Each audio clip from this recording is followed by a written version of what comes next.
Halo, selamat siang semua. Perkenalkan, nama saya Tanjung, saya Direktur Cerdas Bangsa.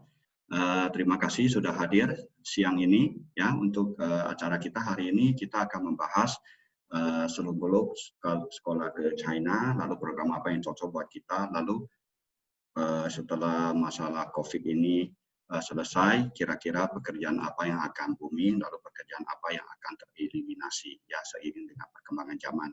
Bagian saya adalah menjelaskan tentang sekolah ke China. Nanti Mr. Chow Yong dari Alibaba GET Network akan menjelaskan perkembangan karir ke depannya seperti apa. Oke, Mr. Chow Yong, how are you? Oke, kita mulai ya. Jadi saya perkenalkan dulu. Welcome sekali lagi ke acara kami.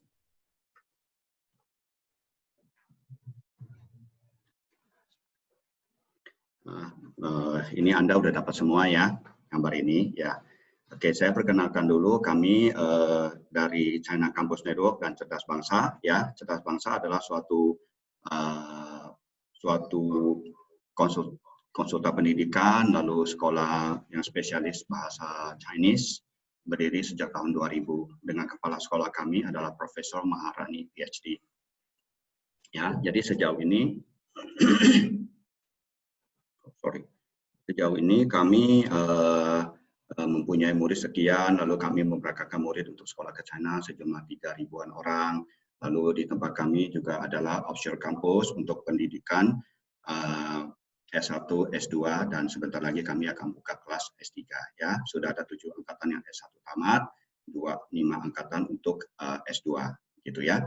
Nah, jadi siapa aja yang ikut kelas-kelas offshore campus kami, mereka adalah pada umumnya adalah pengajar bahasa Mandarin, dosen-dosen dari universitas yang karena komitmen kerjanya di Indonesia tidak mungkin pergi sekolah 4 tahun atau 3 tahun di China. Jadi mereka belajar all the way dari awal sampai akhir di tempat kami.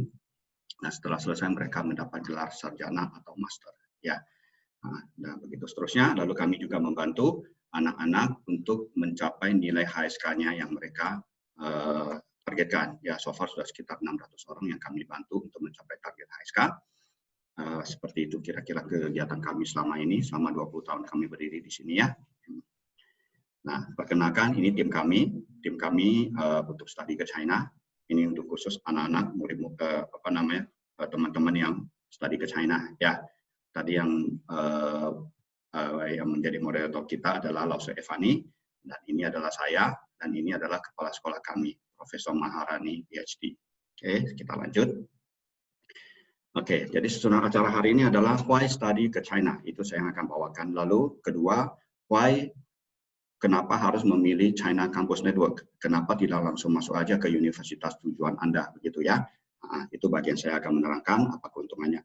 Lalu nanti di presentasi di bagian kedua akan diisi oleh Mr. Chow Yong mengenai dampak dari pandemi terhadap karir, lalu kedepannya Anda harus menyiapkan diri seperti apa supaya menempati posisi yang baik di kedepannya ya. Lalu ketiga adalah sesi tanya jawab. Kalau ada pertanyaan silakan ketik di chat, nanti akan kami jawab ya. Kalau pertanyaannya ke Mr. Chow Yong, silakan ditulis dalam bahasa Inggris ya. Nanti Chow Yong juga akan membawakannya dalam bahasa Inggris. Jadi why study in China? Study in China itu study overseas dulu. Kita kenapa pilih sekolah luar negeri ya? Luar negeri itu kita banyak harus kita kejar, bukan hanya ilmu ya, jangan hanya terfokus pada satu aja ilmu ya. Sebetulnya kita banyak hal yang kita dapat selain ilmu. Kita sekolah di luar negeri ada ilmu, kita juga bisa membentuk networking dengan teman-teman lokal maupun teman-teman internasional di negara itu. Lalu kita juga berharap adanya business opportunity setelah kita tamat dari negara itu ya. Lalu karena kita lama di sana 4 tahun 5 tahun, kita berharap kita belajar budaya dan bahasa mereka secara mendalam, sehingga ini nanti kita bisa pakai untuk tujuan bisnis kita gitu ya. Tak kenal maka tak sayang. Jadi kalau kita kenal mereka, kita bisa memanfaatkan ilmu kita ini untuk bisnis kita atau negosiasi kita dan seterusnya. Ya, lalu karena kita sekolah di luar negeri, kita berusaha di sana tentu harus berusaha hidup mandiri, mengatur waktu, mengatur keuangan, mengatur segala macam. Jadi kita terbiasa hidup mandiri. Ya, tidak ada lagi orang tua di samping Anda yang membantu Anda untuk bangun pagi, ya makan gitu ya. Jadi semuanya harus sendiri. Akhirnya Anda karena sudah terbiasa mandiri, Anda menjadi lebih percaya diri, berani menerima tantangan di dunia kerja nantinya ya, karena sudah terbiasa segala sesuatunya dilakukan sendiri. Lalu karena Anda sekolah di luar negeri, tentu Anda punya teman dari mana-mana ya. Jadi pandangan Anda akan berwawasan lebih internasional. Gitu ya. Oke, lalu soal ilmu, bagaimana sih kualitas pendidikan di China, bagus nggak sih secara kita bandingkan secara dunia gitu ya terhadap negara barat mungkin ya. Nah ini ada daftarnya. Yang tulisan biru adalah universitas yang ada di China dalam konteks ranking dunia ya, ranking dunia. Lalu yang merah ini adalah universitas yang biasanya menjadi acuan murid-murid Indonesia. Mau sekolah kemana? Oh, saya mau sekolah ke Yale, mau kemana? Mau ke UCLA, mau kemana? Mau ke CUHK, mau ke Monash, mau ke RMIT, gitu kan ya? Nah, sebelah sini. Nah, kenapa saya bikin gitu? Supaya kita bisa bandingkannya apple to apple dalam satu ranking yang sama, dalam satu list yang sama. Jadi kita bisa lihat posisi masing-masing universitas, ya. Jadi Tsinghua misalnya, Tsinghua di urutan 16, ya Yale University ada di urutan 17, dan begitu seterusnya. Oke, UCLA ada di urutan 35, Peking Universitas di urutan 22. Nah, di sebelah sini yang saya kursus kuningkan adalah universitas yang ada di Indonesia. Ya, universitas terbaik di Indonesia namanya Universitas Indonesia saat ini berada di ranking 296.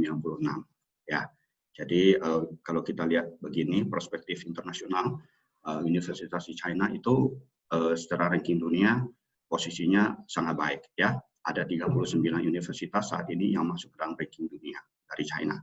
Kalau Indonesia hanya ada 9.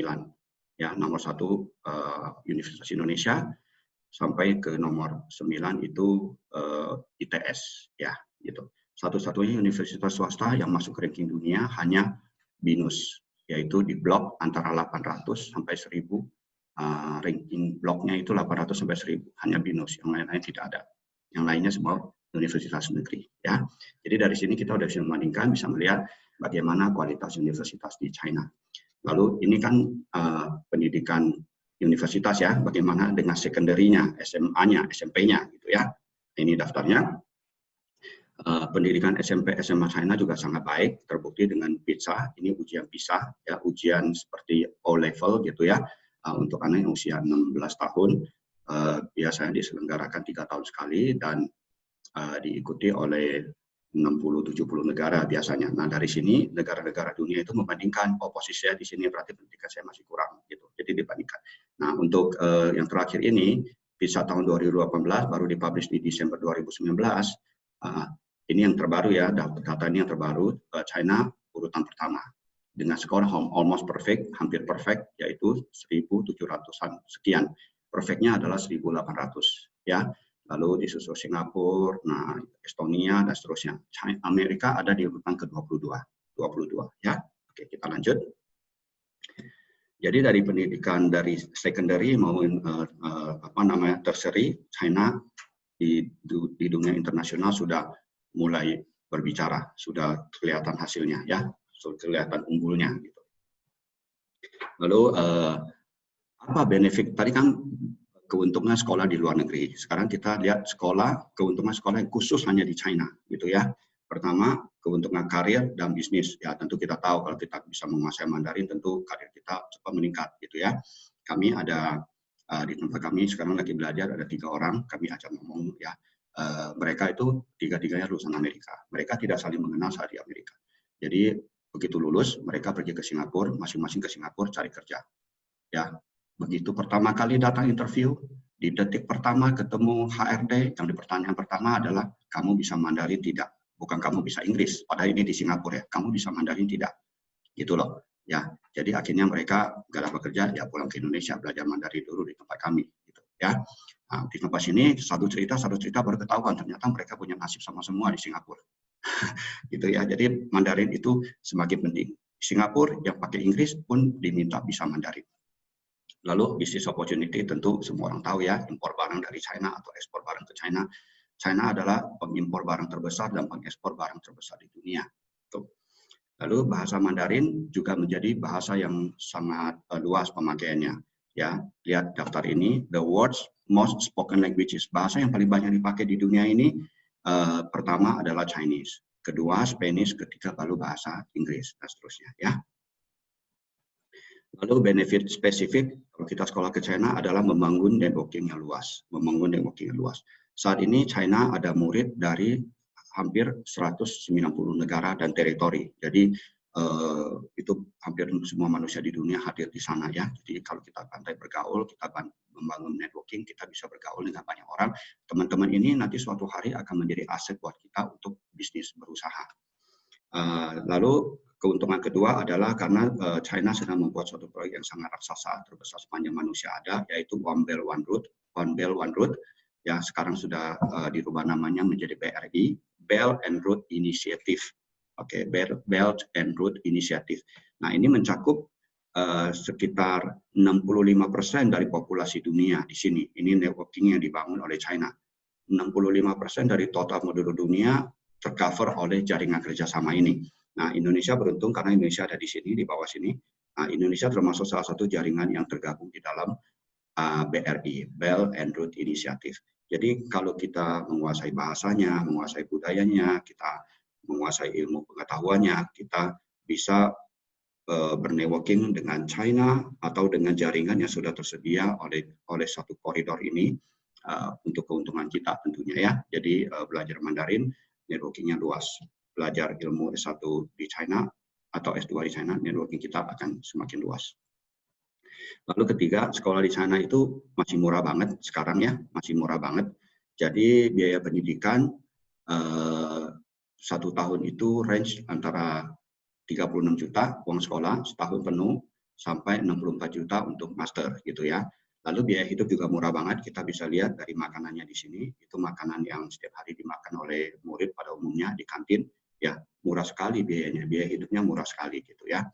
Jadi overall total kita hidup di China sekolah S1 4 tahun atau 5 tahun kalau dengan foundation, itu 1 tahun itu kira-kira 80 sampai 100 juta. Itu kita ngomong tidak pakai subsidi ya, nggak pakai beasiswa, 80 sampai 100 juta. Nah, itu udah termasuk everything, makan, tempat tinggal, tiket pesawat pulang pergi, bikin visa, medical check up, semuanya lah ya. Nah, hanya segitu. Berarti kalau 4 tahun berarti 400 juta sampai 500 juta lah ya. Nah, kalau kita sekolah ke negara barat itu mesti 4 miliar itu untuk sampai tamat ya. Gitu. Jadi China murah dan kualitas baik dan networkingnya luas gitu. Itulah keuntungan spesifik yang kita dapat dari sekolah di China. Bagaimana antusiasme dunia terhadap pendidikan di China? China sekarang adalah negara ketiga terbesar penerima mahasiswa asing. Nomor 1 UK, nomor 2 nomor 1 US, nomor 2 UK, nomor 3 China. Cuman dengan adanya kejadian wabah, kejadian rasialisme di sana, ya anti Asia dan seterusnya ya penjarahan dan selain, kemungkinan murid yang ke sini akan drop, ini akan drop. Jadi kemungkinan orang yang memilih sekolah ke China makin banyak, makin besar ya, karena China wabah ini ditangani dengan sangat baik sehingga terbuka mata dunia bahwa kemampuan China itu ternyata selama ini kita overlooked, kita tidak melihatnya, terabaikan gitu ya. Sekarang mata orang sudah terbuka bagaimana suatu negara China dengan penduduk 1,4 juta menangani wabah dibandingkan dengan negara superpower menangani wabah gitu ya. Nah, lalu ada fakta yang agak aneh, lucu ya. Ternyata warga Amerika yang sekolah di China itu adalah nomor 2 terbanyak ya di China sekolah. Lalu Indonesia adalah di urutan ke-7 mengirimkan murid-murid kita ke sana untuk sekolah. Jadi artinya orang-orang Amerika itu sudah sadar bahwa menguasai Mandarin akan memberikan mereka lebih banyak peluang, lebih banyak bisnis, lebih banyak opportunity. Jadi mereka berbondong-bondong ke sana. Kita terlambat sadar. Kita tuh masih kalah dengan negara kecil seperti Thailand. Ya, Thailand sudah urutan ketiga mengirimkan murid ke China sekolah. Kita masih nomor 7. Ya, karena itu adik-adik mulai sekarang do some research ya, coba cari tahu kenapa orang berbondong-bondong ke China. Kita jangan sampai ketinggalan. Ya, kita masih sekolah ke Amerika, sementara orang Amerika sendiri sekolahnya ke China, gitu ya. Jadi do your homework, do some research, cari tahu gitu ya. Jangan terlambat dan juga jangan termakan oleh banyak berita yang tidak fair. balance gitu, tidak objektif. Jadi akhirnya kita percaya berita-berita seperti itu, akhirnya kita yang rugi sendiri karena kita mengatur jalur pendidikan kita berdasarkan informasi yang salah gitu, ya. Oke, berikutnya adalah penerimaan bahasa Mandarin di seluruh dunia, ya. Arab Saudi memasukkan bahasa Mandarin ke dalam kurikulum mereka. Oke, lalu ini di Amerika juga sama. Ini dulu First Lady Michelle Obama, ya, tahun ini 2020 akan ada 1 juta orang Amerika yang belajar Mandarin di sekolah-sekolah mereka dari TK sampai SMA, 1 juta orang. Ini juga ini di UK, ya, United Kingdom. Dari tahun 2018 anak-anak A-level, ya, yang memilih bahasa Mandarin sudah melebihi yang memilih bahasa Jerman. Padahal Jerman juga bahasa penting, ya, tapi mereka merasa menguasai Mandarin akan memberikan mereka lebih banyak peluang, lebih banyak leverage, ya, lebih banyak opportunity. Lalu ini di Rusia juga sama, ya, Mandarin juga menjadi bahasa tren sekarang, trendy. Lalu Mandarin juga masuk ke dalam ujian nasional mereka. Lalu kemajuan yang lainnya di China adalah 5G, ya. Sekarang 5G sudah diterapkan, sudah diluncurkan di 50 kota di China. 50 kota sudah pakai 5G. Oke. Lalu ini operasi jarak jauh antara dokter dan pasien, jaraknya 400 km. Pakai jaringan yang namanya 5G. Jadi ini teknologi sudah ada di China, ya. Oke. Lalu konser dengan musik itu kan karena dia punya reaksinya cepat sekali, ya, istilahnya itu latensinya tinggi sekali, jadi cepat sekali, ya, jadi nggak terasa bahwa ada jeda gitu. Padahal mereka tuh di negara-negara yang berbeda gitu, saking cepatnya tersambung, ya, tidak terasa ada jedanya gitu, ya. Lalu ini pengiriman makanan, GoFood, ya, pakai drone, kirim makanan pakai drone. Kirim barang pakai mobil kecil, mobilnya bisa kirim barang ke ini kayak gosen gitulah, ya, tapi gosennya tidak ada orang, pakai robot gitu. Ini sangat handy pada saat mereka ada pandemik, orang tidak bisa ketemu orang, ya, kirim barang pakai mobil robot ini gitu, ya. Mobil-mobil ini banyak di universitas, ya, keliaran mengirim barang ke kamar-kamar mahasiswa, banyak seperti ini di kampus. Lalu ini perkembangan di China saat ini, ya, all highway di China itu sudah jauh melebihi 30.000 km dibandingkan dengan tol highway di Amerika. Pada Amerika mulai membangun jalan tol tahun 55, China baru mulai membangun jalan highway di tahun 88. Jadi 33 tahun ketinggalan tapi sudah mengejar. Ini beberapa lagi indikasi bahwa China sekarang sangat maju, ya. Untuk kereta, dia nomor 1 tercepat dan nomor 2 tercepat adalah kereta China. Lalu bank, dari 10 bank terbesar di dunia, China menempati 5 bank, ya.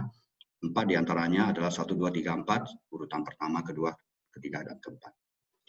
Lalu kemajuan lain adalah ini, kalau kita di sini mengenal MRT, di sana MRT sudah lewat, karena di semua kota sudah ada MRT, mereka sekarang bikin yang namanya ART. Jadi MRT yang jalan di jalan raya, tanpa pengemudi, ya. Ini ada orang pengemudi, sebetulnya tidak perlu di sini. Ini karena peluncuran aja, ada orang di sana, sebetulnya ini nggak pakai orang, dia semuanya dikontrol pakai AI, ya, artificial intelligence. Lalu handphone juga begitu, ya, menguasai pasar dunia. Dari 11 merek dunia, China menguasai 7 merek besar, ya. Huawei nomor 2, Apple nomor 3. Lalu jalan-jalan terpanjang di dunia, yang jalan di atas air, ya, pokoknya di atas tanah, elevated roads, ya, China 20 jalan terpanjang di dunia, yang di atas tanah, China menempati 13 jalan.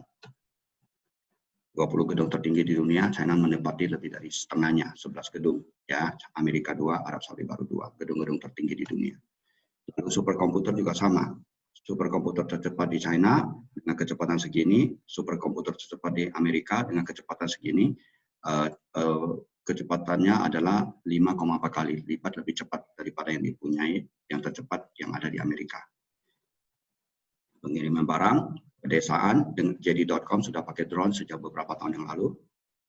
Ya, lalu China juga bukan lagi negara copycat, ya. Kita selalu mengira China itu adalah negara tukang kopi. Dia hanya mengopi barang-barang yang low tech, ya. baju lah, tas lah, merek ini, merek itu dia copy. Tapi kalau high tech mereka punya paten semua. Kalau kita hanya mengcopy orang, kita tentu tidak bisa minta apa itu namanya paten kan ya. Jadi karena ini kita cipta, kita bisa minta paten. Jadi kita lihat paten tahun 2017, paten di China itu adalah hampir 1,4 juta paten yang dipegang oleh China, sementara paten yang dipegang oleh Amerika di tahun yang sama baru 610.000 paten gitu ya. Jadi China adalah negara inovator, negara inovasi, banyak menciptakan hal-hal baru ya. Ini adalah absensi pakai scan face, scan muka untuk masuk ke kelas. Scan, palangnya baru kebuka, anak-anak SD ini baru bisa masuk ya. Nah, kemajuan China itu banyak sekali, tidak mungkin bisa di list down oleh saya. Kalau Anda pengen tahu lebih jelas tentang perkembangan China, bisa akses ke YouTuber ini. Dia sering memposting perkembangan-perkembangan di China, sehingga kalian bisa memahami lebih banyak lagi ya. Kita lanjut. Ini adalah China saat ini, ya sudah sangat modern, sangat megapolitan. Ini adalah library-nya, seperti ini saat ini.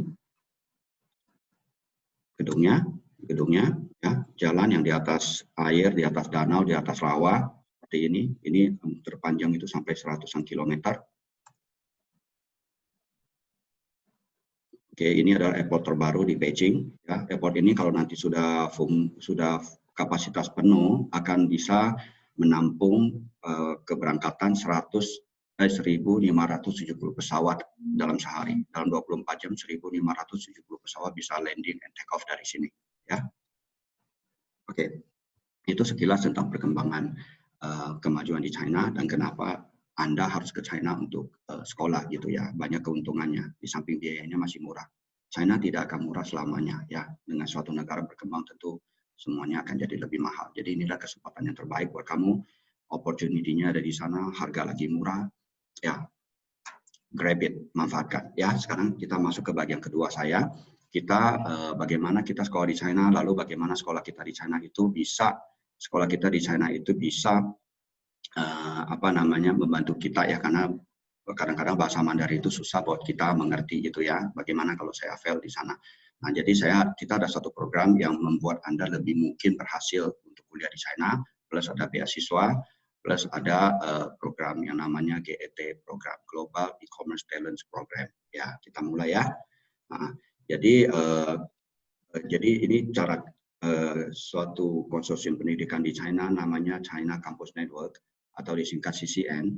Itu dia adalah suatu jaringan yang terdiri dari 28 universitas top di China yang bisa menerima murid dari CCN ya. Jadi cara kerjanya adalah Anda masuk ke CCN, belajar foundation, atau umumnya dulu orang belajar masuk belajar Mandarin dulu ya, 1 tahun gitu ya, baru kuliah ya. Nah, 1 tahun itu kita gantikan dengan belajar foundation. Foundation ada nilai lebihnya dibandingkan dengan hanya belajar bahasa saja gitu ya. Kita belajar 1 tahun foundation, setelah itu kita masuk ke universitas. Di universitas itu kita bisa pilih 1 dari 28 univ yang ada di sini ya.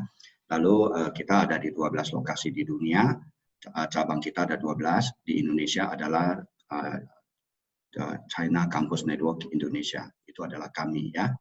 Lalu China Campus Network juga memberikan banyak beasiswa kepada semua muridnya di seluruh dunia. Lalu China Campus Network juga menjalankan suatu program dari Alibaba yang namanya Alibaba Global E-commerce Talent. Ya, ini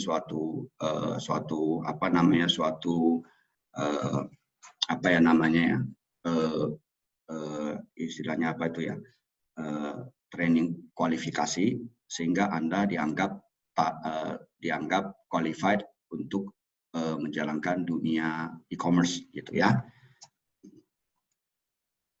Oke, kita lanjut.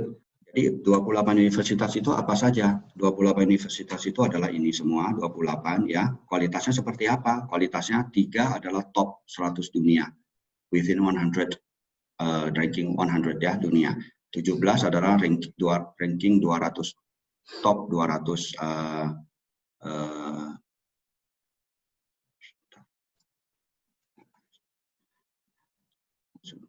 jadi 17 adalah top Asia, lalu ada 17 lagi adalah top China. ya. Lalu 14. Jadi total universitas yang masuk ke dalam ranking dunia ada 39, ya. 14 diantaranya adalah universitas kami, universitas yang tergabung di dalam China Campus Network, ya. Oke, universitasnya seperti ini, yang di sebelah kiri seperti tadi perbandingannya seperti itu juga, ya. Fudan, Shanghai Jiao Tong, Zhejiang ini yang tergabung di dalam konsorsium kami 28 itu. Yang merah ini adalah yang biasanya menjadi incaran anak-anak Indonesia kalau mau melanjutkan sekolah, ya. Ada NUSW, ada Monash, ada CUHK Hong Kong gitu ya. Nah, kita bisa bandingkan dia punya rankingnya 44, kalau CUHK itu 49, ya.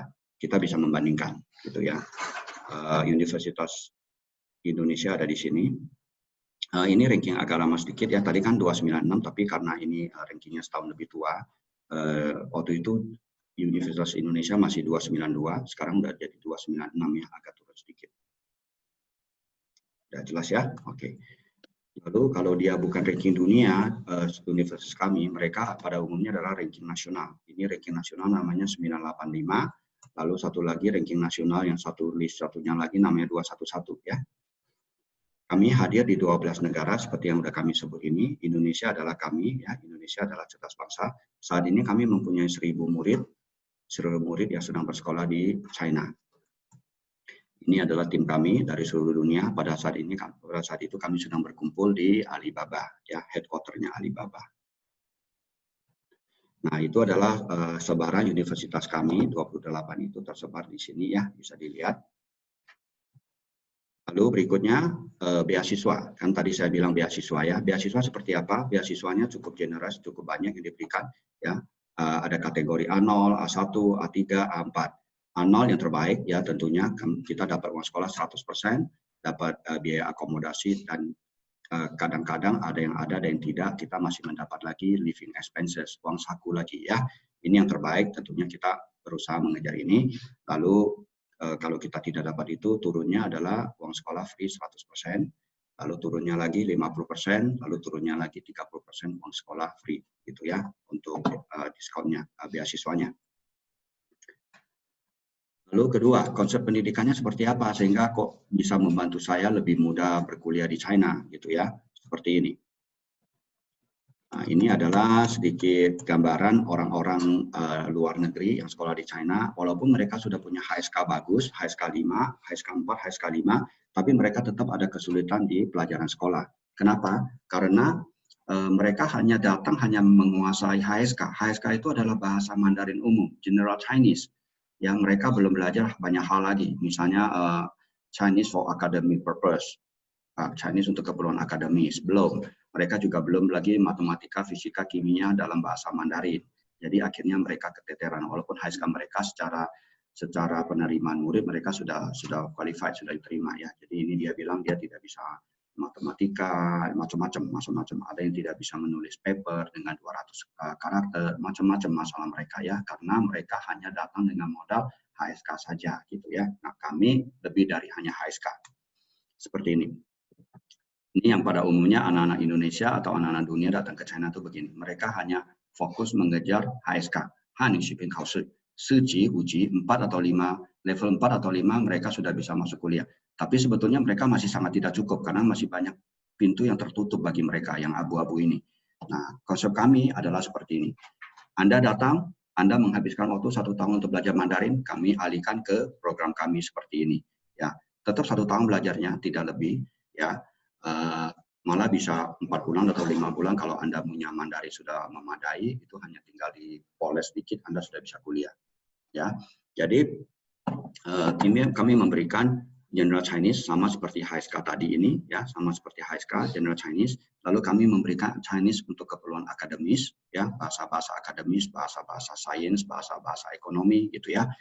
Lalu subjek-subjek seperti computer science atau pelajaran ekonomi kita sudah berikan selama 1 tahun pertama itu waktu kalian masih ngambil foundation sebelum kuliah. Jadi kalian udah belajar duluan lah istilahnya ya, sudah beradaptasi ke pelajaran kuliah sebelum masuk ke kuliah.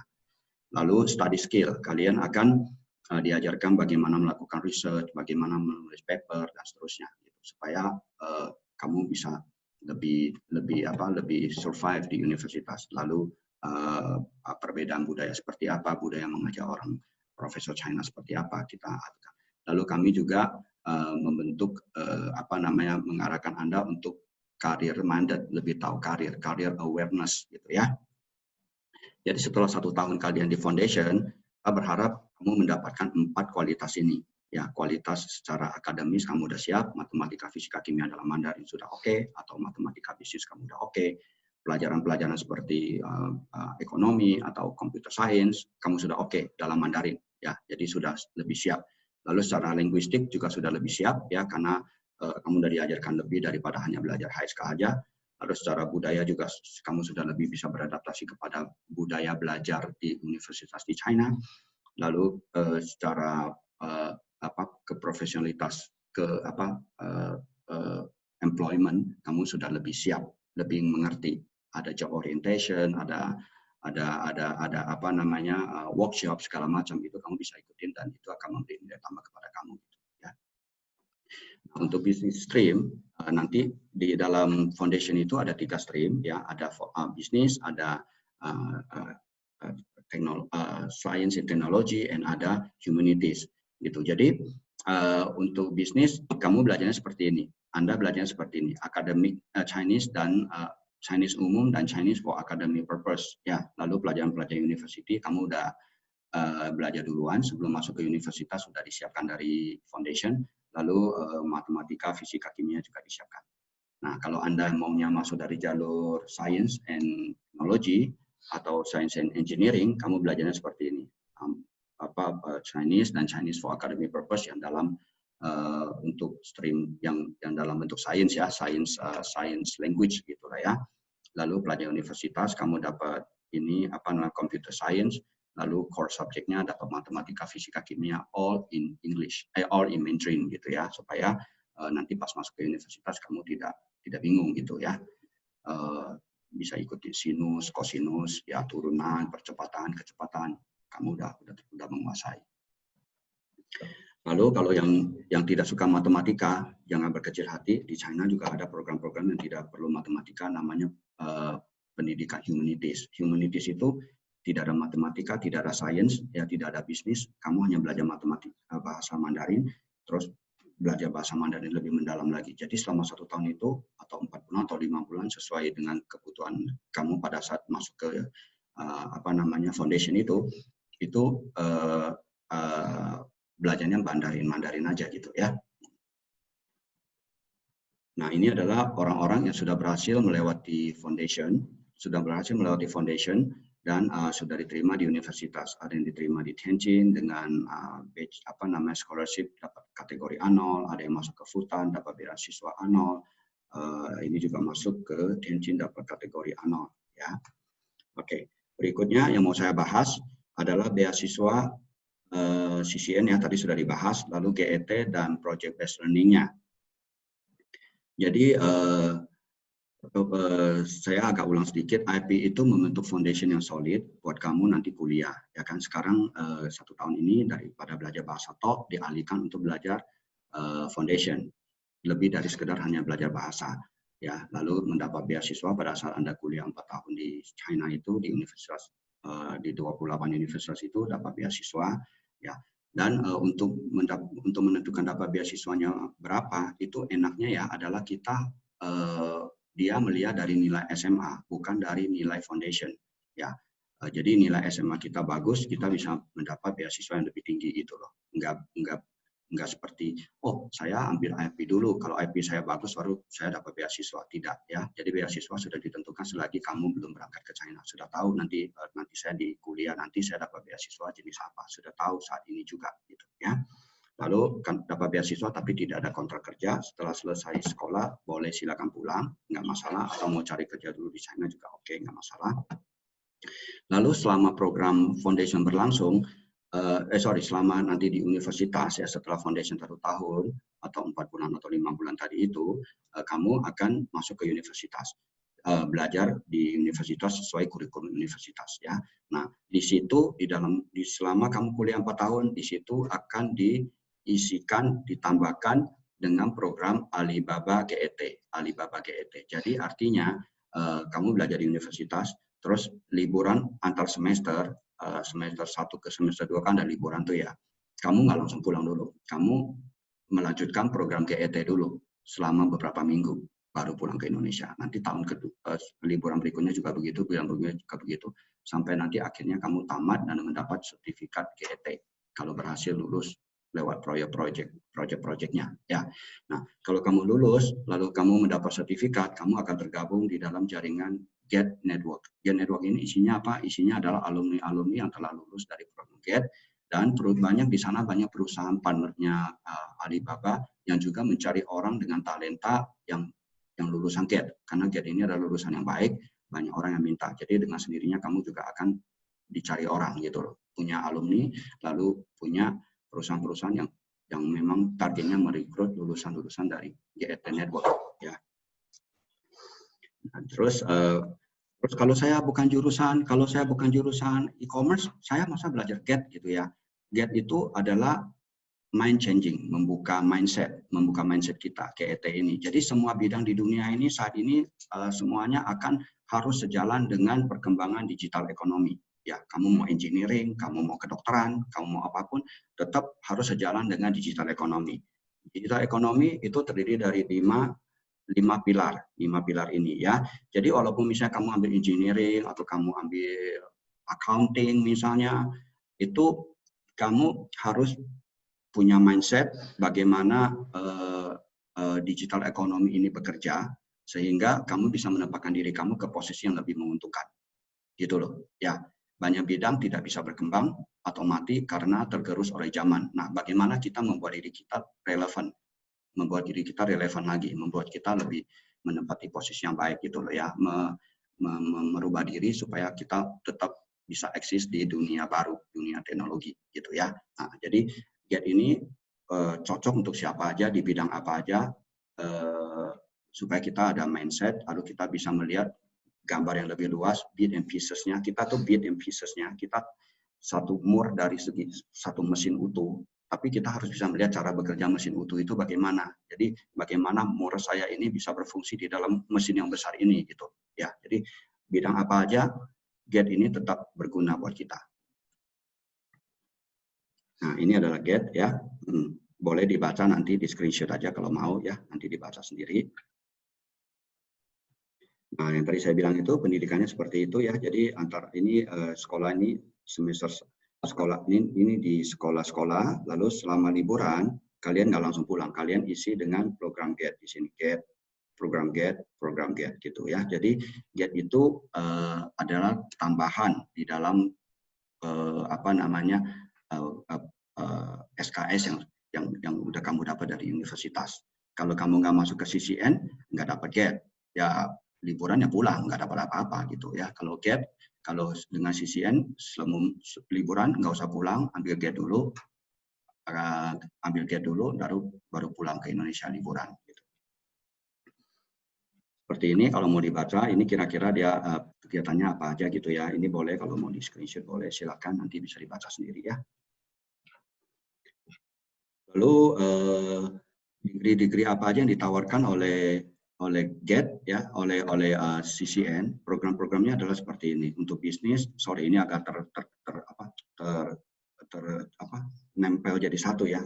Program bisnis, program engineering, dan program humanities seperti ini. Nanti bisa dilihat. Ini adalah program-program yang kita sebut program-program atau degree-degree masa depan, cutting edge degree ya.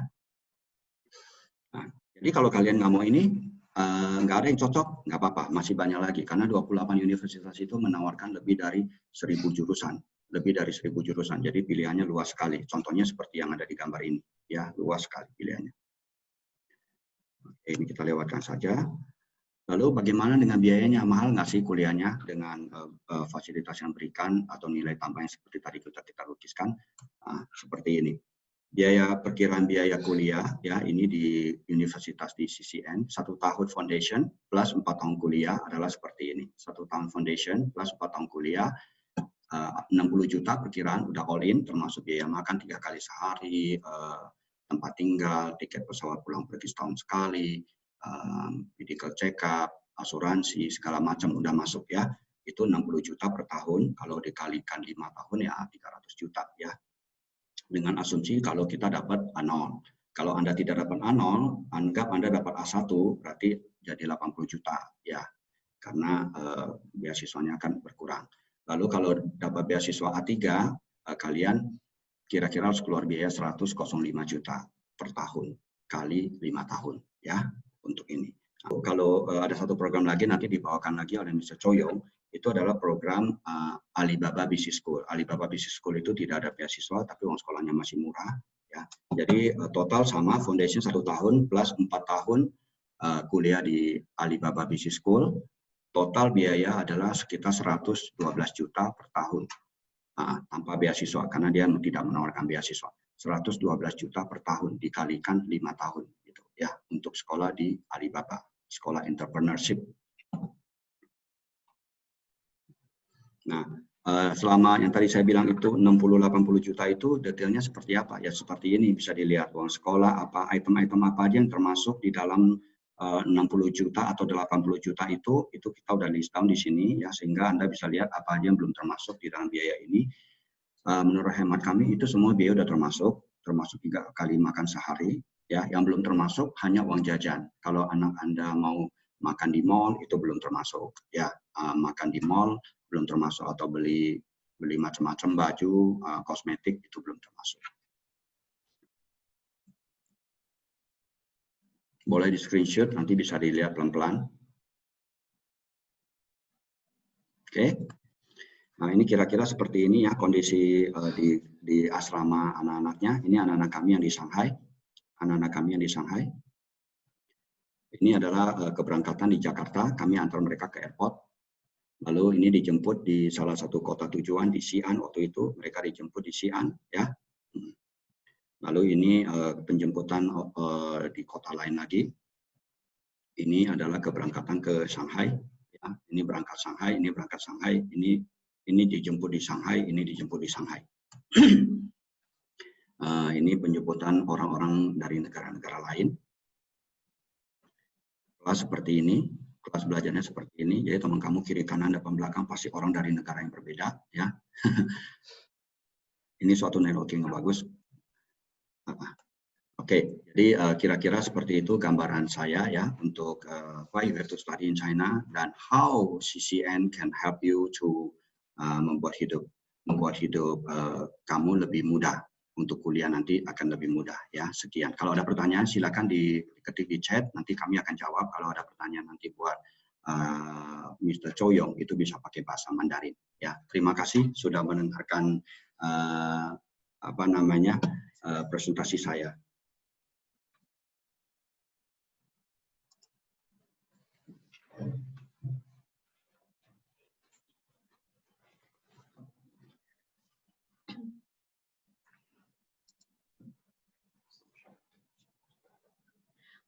Terima kasih atas penjelasan dari Pak Tanjung.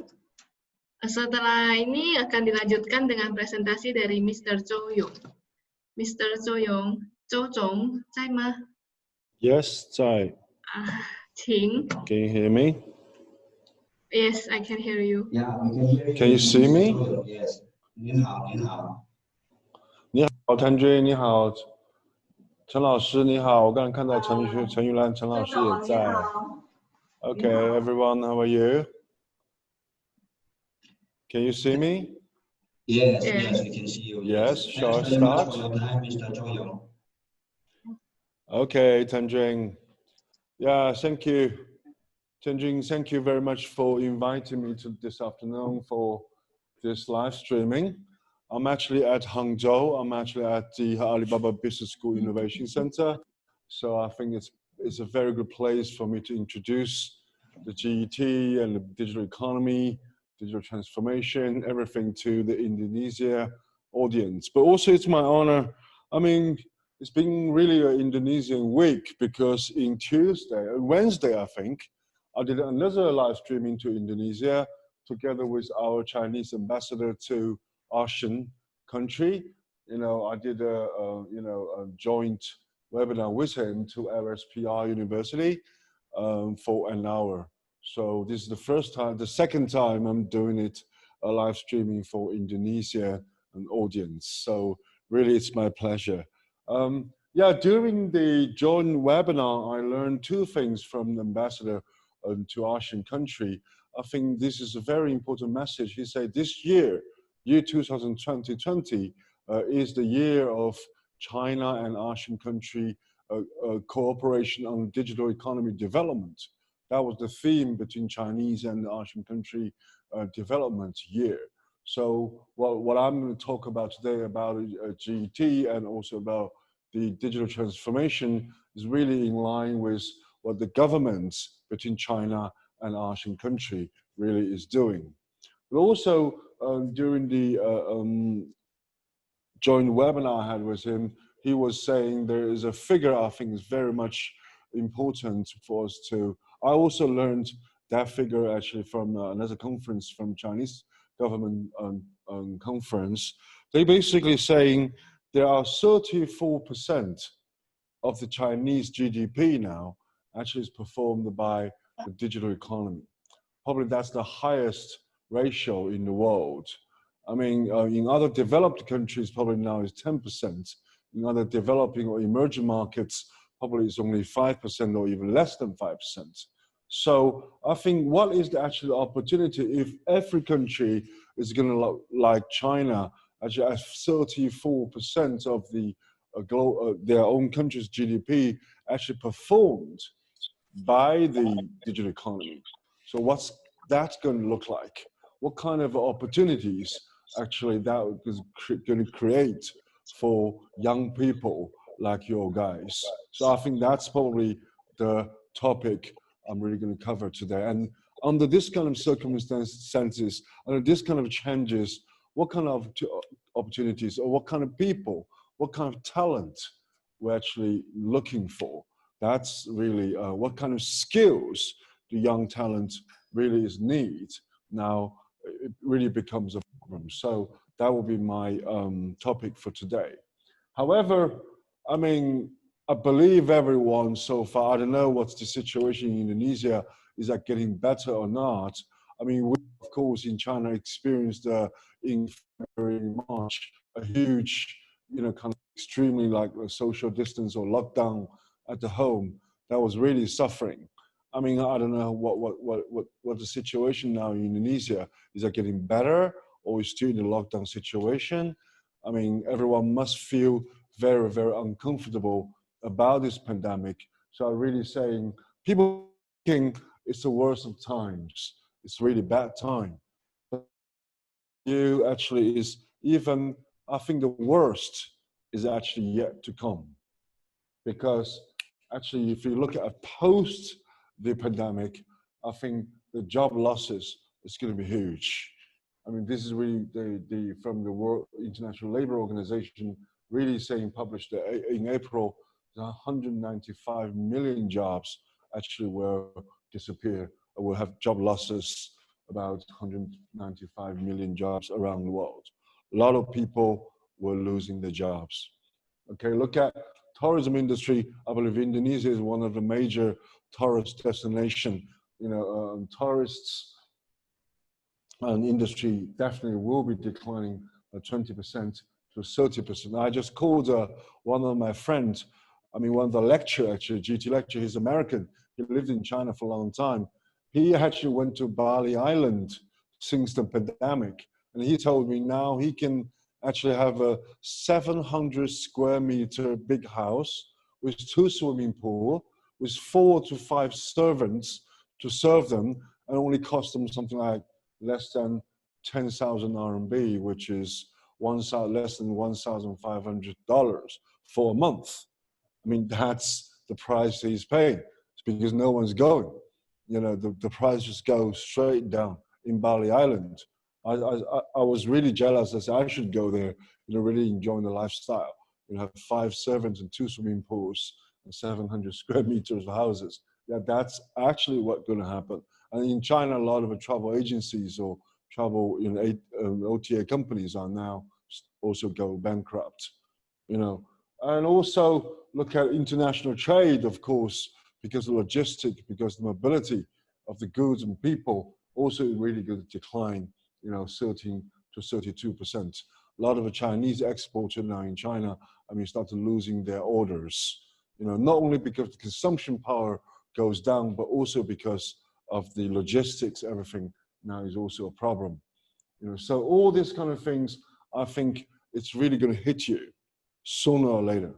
Either hit you directly, hit your family, you know, your family business, your parents' job. I think everything is really going to be seriously affected by this pandemic, and don't underestimate the changes really this pandemic have to, you know, have brought to us. So this is also one of my another statement. There's no, of course, everyone thinking, oh, it's going to be over. Of course, everyone's thinking, you know, it's going to be over, and hopefully, you know, everything is going back to normal very soon. Like here in China, we're thinking, oh yeah, it's gone now. Everything, we're back to normal. We start to see people back to traveling. We go to restaurants. You know, every shop starts to reopen. Yeah, we've got to Beijing again. You know, it's really unpredictable now that nowadays going forward. So of course we hope the virus will disappear. The virus will go disappear, and you know, the vaccine, especially the vaccine comes out, you know, everything will back to normal. But I think we already moved on. A lot of industry already moved on. A lot of companies already find out digital solutions. Like us in the education sector, my normal life now is actually doing live streaming. I did 7 live streamings over a week. I mean, I started to teach, I started to promote, I started to, you know, 1 month ago, I had a live streaming about, they got more than 12,000 people attended from 95 countries, you know. So also we start to change everything. So for the people already moved on, there's no way back. We have to believe, we have to looking forward, and we really don't really expect everything will go back to normal. I think this is a very clear message here I want to send to all the students. Yeah, but of course there's also the best of times. There is a path forward. Even during this very difficult, you know, situations during the pandemic, I mean, digital economy becomes a solution. You know, in China, because we're quite digitalized as a country, so I wasn't, for example, personally, I don't think actually my life, my work really has been affected by the pandemic, because I get everything delivered to my home. You know, I pay all the bills online. I'm having all the conferences online. I'm having all my teachings online. You know, I didn't really think, and during, you know, the March and April, my staff, one was in Serbia, one is in Denmark, one is in Hungary. You know, we still can work together. You know, during on the Ding Talk groups. You know, we were having conferences, especially even during this pandemic. We organized an international competition with more than 6,000 people participated in this business challenge from 15 countries. All our partners around the world organized this competition. We got more than almost 2,000 teams from, you know, 14 countries, and more than 6,000 students around these 14 countries actually participated in this, you know, global GT challenge, GT competition. You know, yeah, all the promotions, organization, all the submission of student works all go through online. So digital transformation is the way forward. If I may tell you some story, actually, Alibaba's Taobao, which is now the biggest C2C platform in the world, actually started from another pandemic outbreak. It 17 years ago in China, in year 2003, when there's another pandemic, was SARS. You know, actually, people were thinking, Alibaba was always at the time was thinking really Alibaba really will be closed, because, you know, the whole company staff has to be quarantined. But actually, year 2003 is the birth year of the Chinese e-commerce industry. I think there is. I'm going around the world. I'm asking for, you know, all the people about, do you really understand digital transformation? If really 6 months ago, people thinking, yeah, no, it's nothing to do with me, it's too far away, it's not something I'm actually up to. But now I'm actually going to asking everyone about digital transformation. I believe everyone's starting to understand, oh yeah, that's probably needed, that's probably necessary, that's probably a very good solution to a lot of problems now we're facing. So digital, I mean, this pandemic, one thing that really actually they did, that the effect is actually they accelerates the digital transformation around the world. So when everything's accelerated, you know, the digital transformation process actually will be speed up very quickly. And then when we're talking about, there's a clear difference between digital economy, digital transformation, and e-commerce. People still stick to e-commerce thinking, oh, it's just shopping online, doing everything online. Well, post this pandemic, I believe everyone now is thinking about the entire industry, everything, finance, travel, you know, education, retail, banking, catering, you know, every healthcare, every industry will be digitally transformed. Okay, so don't just thinking it's about shopping online. It's just about, you know, e-commerce. I think e-commerce probably is a different word now. I mean, we're really talking about digital economy. We believe all the industries will be digitally transformed. That's the message I think students really have to understand. I mean, it's not just about e-commerce, okay? And look at, when we talk about digital transformation, people are all thinking about technology, right? Of course it's technology. So when this technology infrastructures really has been built, okay, datas, okay, computing powers, cloud computings, IoTs, 5Gs, you know, all these, you know, capabilities and algorithms like AIs, you know, all this kind of algorithm, you know, artificial intelligence is going to be there. When all this digital infrastructures has been built, and also all these digital commerce infrastructures like payment platforms, logistic platforms, e-commerce platforms, travels, entertainment, local service platforms, local food service deliveries, all these kind of industry internet platforms, all these business platforms also being constructed. Then also based on all the traditional physical infrastructures like the bridge and railways and roads, the highways, everything's been built. You know, plus in the future, the smart technologies as new physical infrastructures. When this when all this digital technology infrastructure is there, let's have a guess what's going to happen. So there's first of all, to the future students, all these technology areas, okay, about also all these kind of technologies is something really worthwhile to learn, because this is definitely the skills, you know, the industry will need in the future. Yeah. Well, also when this business model, all these big business platforms also has been built, something really is going to happen will definitely affect all the students' future career.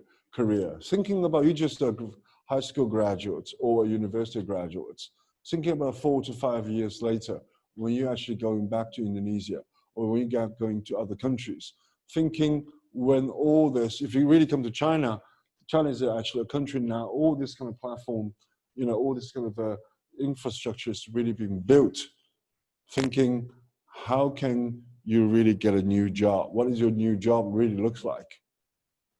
That's, I believe, all the students really has to face, you know, and asking you a question, how can you be so competitive when you actually graduate from your university? All this future technology, it's going to be there as an infrastructure. So the very important message I would really want to pass to the students is actually, when we talk about digital transformation, actually it's not about technology. it's actually about people, as a people. So I think there are few meanings here when we talk about it's about people. Okay, so first of all, I think the digital economy will change jobs, the future jobs. Will change future jobs. When the business or when the society actually is empowered, or when the people is empowered by the digital infrastructure, some job will disappear. Repetitive works, procedural, repetitive works, they will be disappearing because machine can do much better job than people. I mean, this is always Jack Ma says, in the future, well, let's let machine do machine job, let people to do people job. So all these kind of people, human beings will be relieved from repetitive works and doing more creative jobs, actually proactively or reactively. Like it or not, basically, some of the job will disappear and some of the new job, including more creative jobs, will be actually appear. So this is actually the biggest challenge also for the student when you graduate, thinking after 4 to 5 years, what kind of job really you're going to get into. That's a very important. So when digital transformations, it's about redefines digital technologies, digital business models, platforms. End of the day, it's going to redefine all the businesses. It's going to redefine the customers you're facing, because your customers are much more powerful than before because they access to different information, different products, different services around the world just at a fingertip, just on their mobile phones. They are super connected, so therefore your customers are much more powerful. So we have to redefine who is actually our customers. Then your product has to be different. I will give you examples later. The company's product also has to be redefined because, people, the new customers won't like the old products and services. They require much more than just the productivity, functionality of the product, or just the price of the product. They're looking for something very, very different. And the place is actually, where do we communicate with our clients? Where do we actually communicate, talk to our customers? Where do we sell our products? All also will be different. So when the digital transformation go into every industry, just thinking about how do we redefine our customer, redefine our product and services, and redefine the places we communicate and we talk to, and where do we communicate and where do we sell our products to the customers. So everything will be redefined. So when everything is going through a redefinition process, there will be challenges and there will be opportunities. For the young people who grab all this future, have the right skill set, you will be actually really benefit from this redefinition process. For the ones still stick to the old traditional ways, we're going to lose this game. I think you will lose all the opportunities. That's something. So there will be jobs, as I said, diminishing. There will be new jobs coming up, but all jobs will transform, I think, in the future. Look at all this kind of some very obvious jobs, labor or this kind of competitive, repetitive jobs. I mean, of course, junior store assistants, cashiers in China. If you go to a new retail store in China, you don't really see cashiers anymore. People just swipe their own codes, all these automatic things. Cashiers in the retail store, job assistants, can really easily be replaced by the robots, and people just go by searching the searching job buying a grocery is much easier on the app rather than go for shop assistance. And also things like, you know, customer service now really, because so frequent asked questions now, all can be replied by, you know, AI-powered, you know, machines. You know, AI, this last year in the Double 11 in China, all these answers now really come back from AI. You know, and also I've never, you know, manufacturers or quality controller, you know, all these kind of jobs can be logistic personnel, all can be replaced by robots and all this kind of machines. I've never been to a bank myself now for 3 years almost. You know, think of a job, bank account, you know, account tellers, you know, all this kind of a cashiers in a bank, I believe the job are disappearing, you know, because I do every transaction on my, you know, mobile bank. I don't need to go to bank personally at all. You know, all these jobs. I was in Malaysia once a time. I talked to a group of, you know, middle school students. After my talks, one of the students come to me and say, "Oh, thank you very much, sir." I said, "Well, why is that?" She said, "Actually, I was almost trying to apply to study translation in the university. But yeah, but that's really the AI application really works with all this kind of automatic AI translations. So probably translator job no longer needed." So be very careful about where are you going, what kind of you know, jobs are you looking at, or what kind of a subject you're really going to study. You might get into something, you know, it's out of date already, and that job or even that profession might even disappear in the future. Okay, but some new jobs started. You know, this woman in particular, I mean, I don't know, you know, just happened, sorry, I just get some water. You know, in China, recently just live streaming just go very popular, very hot. And this woman called Weya herself, last year's revenue is about $430,000 million a year. So she just does all the live streaming, sells all the things on the platform. You know, that's her annual job, annual revenues.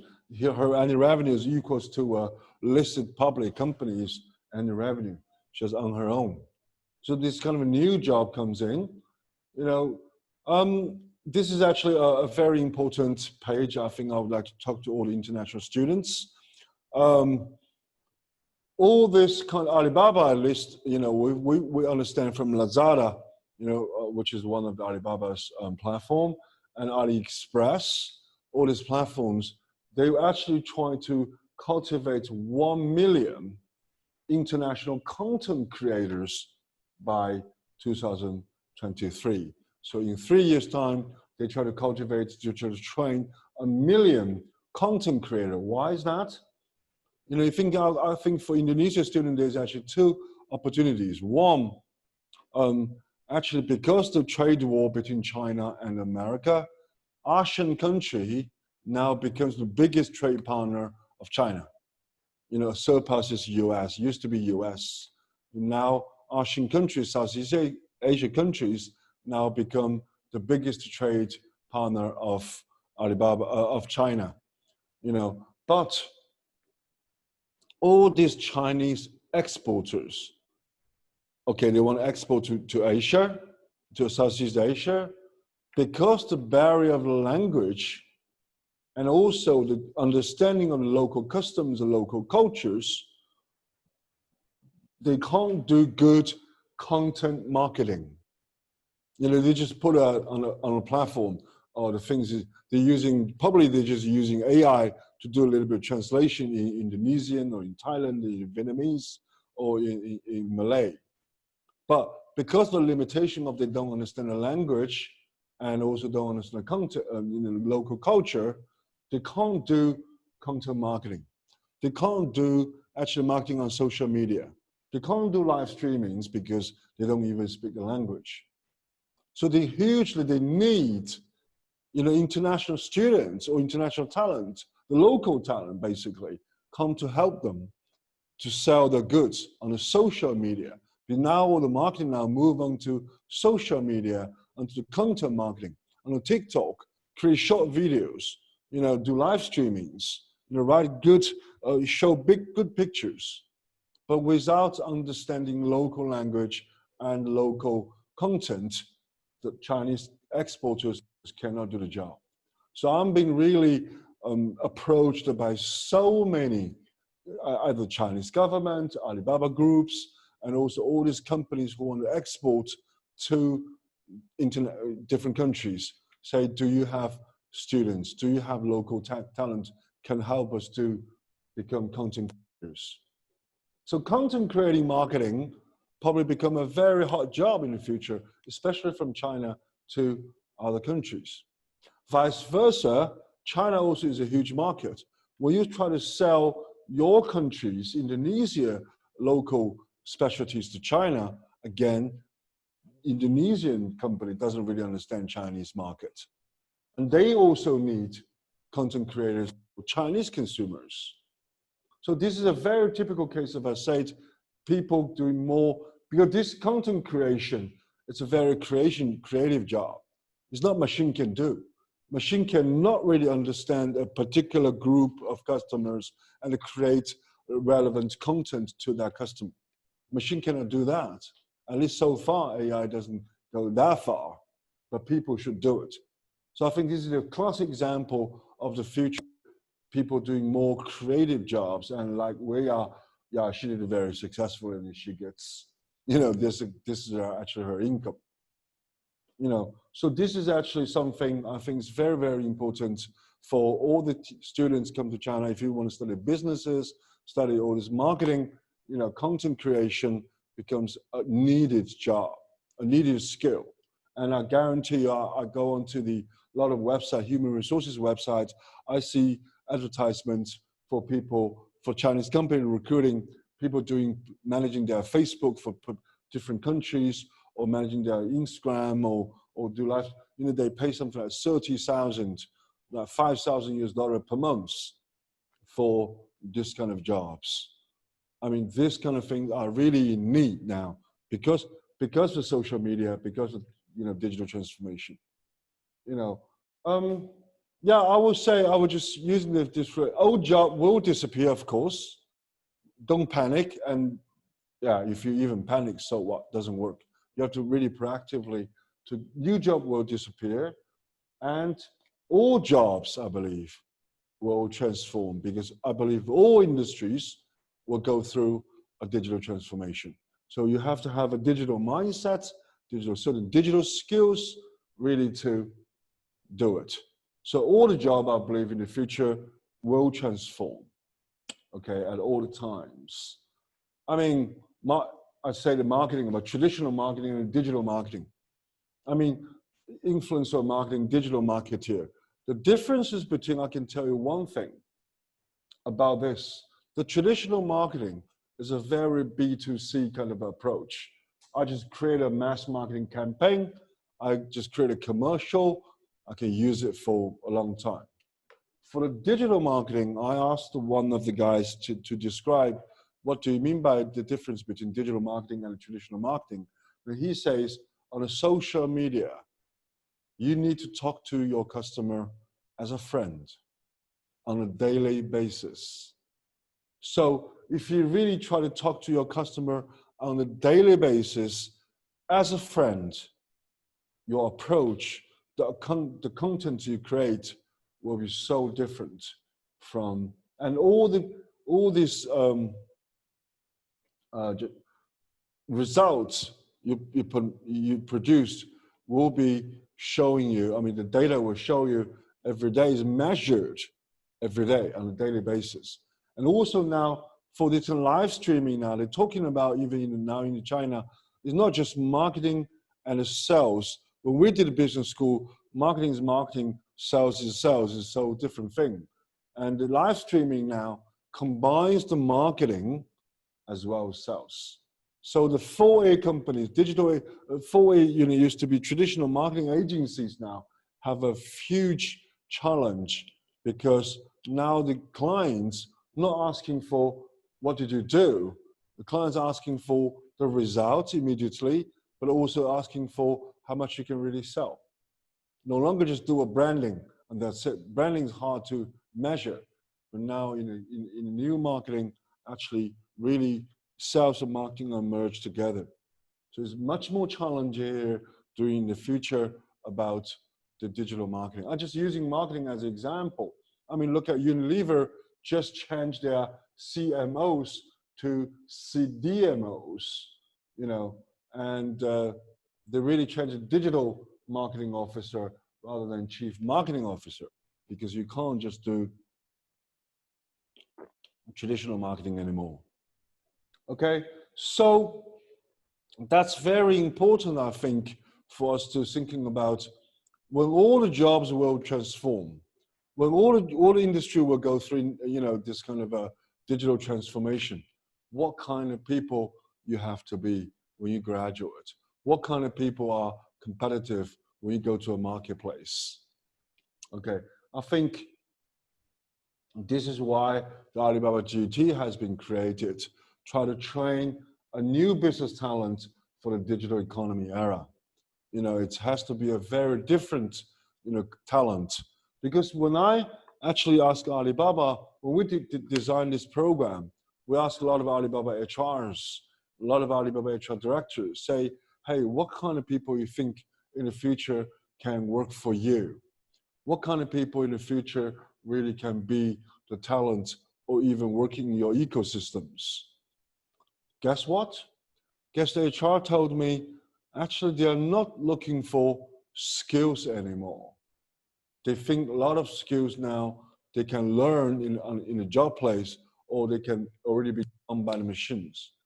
Alibaba HR people told me they're looking for people who have the right mindset, right mentality. That was quite surprising when I heard that.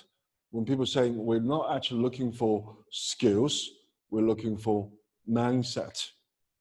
So we have developed at Alibaba GT a person armed, you know, with all this kind of a mentality, skills, and you know, strong, resilient. So I've built this person full of this kind of a skills or mindset to cope with the future, you know, changes in the digital economy. I'd like to share with you, first thing, I've seen Tanjing earlier and talk about the education. I think it's very important. I've been dealing with international students, or I've been dealing with a lot of education nowadays. I think one of the major weaknesses in China and in a lot of other countries is actually students just studying in the university as a students. The teachers would treat students as a students. They are not actually doing real things. They sit in the classroom, they're learning all the theories, never know how to put it into action. So the first thing what we do in Alibaba GT program or at Alibaba Business School is actually we call it project learning. We have to push students out of the classroom and really do business. So we will not treat anyone study at ourselves at Alibaba GT or at the Alibaba Business School as a students. We will treat them as entrepreneurs. Well, this is a picture students send us when we ask the student to comment how do they feel when they study GET or study at Alibaba Business School. The student really told me this is how did he feel the first day he get into Alibaba Business School or get into the GT program.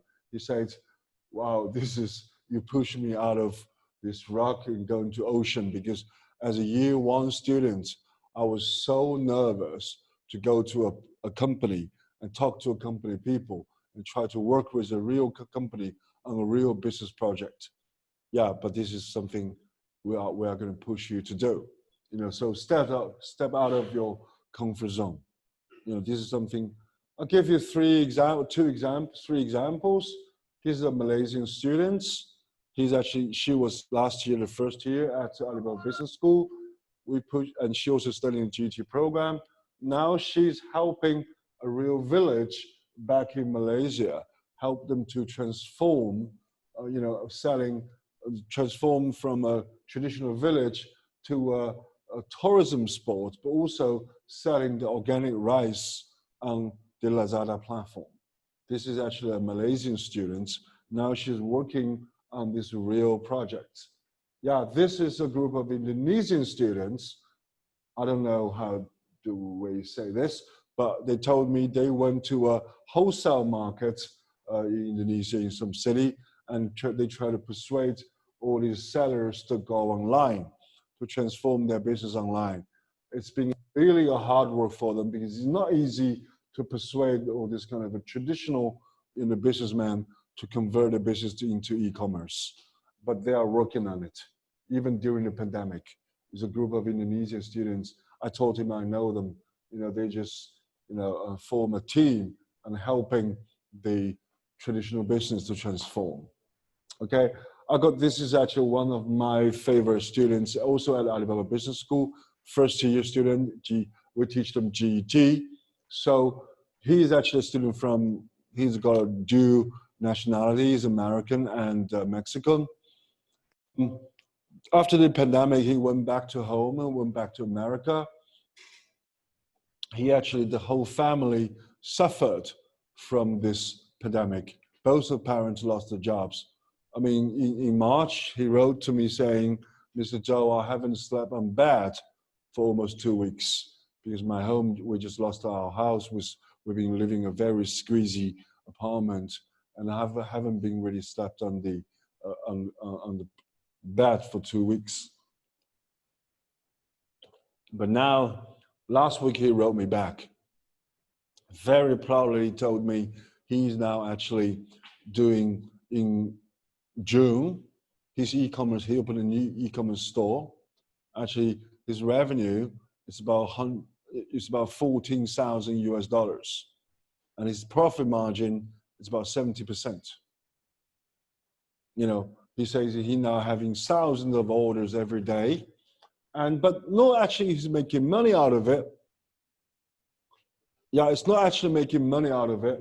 I think he wrote to me basically saying, everyone thinking there's a belief out there you need a lot of capital to start your e-commerce business and need to hire a lot of people and even have an office. But I have proven that wrong. He started by himself, starting from 1,400 RMB, now he's on 14,000 US dollars a month. So he said, I just proven that's wrong. So he just said, this is a very inclusive business. So remember I said, it's about people. So another meaning of it is about people is actually when I'm going around the world promoting digital economy, I try to pass on a message, it's very inclusive. Small guys like him, family suffered, one-man team, now is on $14,000 a month. And the technology will empower the people to utilize the technology and make their livings. Digital economy is about very, very inclusive. Look at here, what we say in Chinese is believing the greatness of small. The small guys, the small businesses, all can be benefited. Yeah, so this is actually the 3 students. I recruited all 3 of them, and I teach all of them through here, and I'm really proud to see, this kind of students are really working. Of course, I have many more students from Russia, from Rwanda, from Africa. They're all doing the same thing. So I'm really very glad to see students can make it, really can make it. So how do we really teach this kind of students? What kind of a mindset, what kind of skills really do they need to be ready to become a digital talent? I think, first of all, of course, you come here, you study Chinese language. I believe one of the major advantage for international students is actually you speak the language. But not only speak the language, but also you understand the business culture. Because in the future, you have to do business with the real business people. But that's why Tenjing was early on saying having HSK4 is not enough, because you need special languages, you need terminologies, you need deep down, you have to do a lot of Chinese readings, you have to talk to a lot of Chinese business peoples, you need to have a Chinese language and the Chinese culture, to understand the Chinese culture. Yeah, so don't really go for any English taught programs in China. I don't think that's a good idea. Come to study English programs in China, it's not a choice, I think. You have to go through a very tough Chinese language culture. But apart from that, very importantly, I think as a quality of the people, it's about, you have to be really mission driven in digital economy, and also become altruism. Altruism is actually always thinking benefiting others. So this is what we teach at Alibaba Business School or at GT program about mission driven, because Alibaba is a very mission driven company. They've been achieved this kind of achievement, not because they stick to their own original business. I mean, Alibaba business has evolved from a B2B marketplace, Alibaba.com, to everything, to payment, to logistics, to retails, to new retails, online, offline combined, to cloud computings. But only thing they stick their stance is actually Alibaba's mission to make it easy to do business anywhere.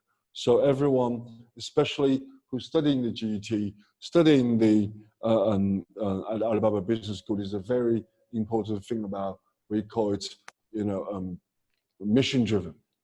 But also we try to tell people actually being altruistic, try to being always thinking, helping others, always thinking about solving others' problem, always thinking like, we're benefiting others. So this is also what Alibaba did.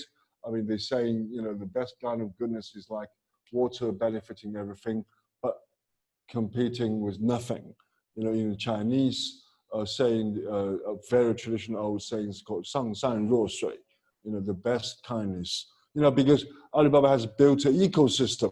They've built lots of infrastructures to benefiting the other people, to benefiting the businesses. Of course, then we also need to have to learn is that in the new digital era, what kind of organization really is going to be. When you go to Alibaba, you will feel this is a very different company. The way they manage, the way they actually structure the company is very different from a traditional hierarchy, structure. They put all the people at the front. They empower all the small people at the front, and the managers just empower them rather than managing them. So in Alibaba, there's probably no job descriptions. You just got a mission to accomplish. There's no. I mean, also they all act as a small, entrepreneurial group, startup groups within a big company. So it's a very different organization and very different organization cultures. It's not actually about just Alibaba. It's all the digital companies. Tencent work like this. I believe Google work like this. Amazon work like this. It's all the digital organization and digital culture you really have to understand. Okay, of course, it's about inclusiveness. As I said, we try to empower.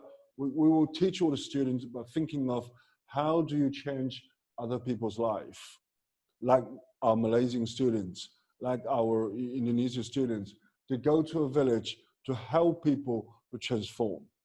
We have a lot of students now working around the world even in Mexico.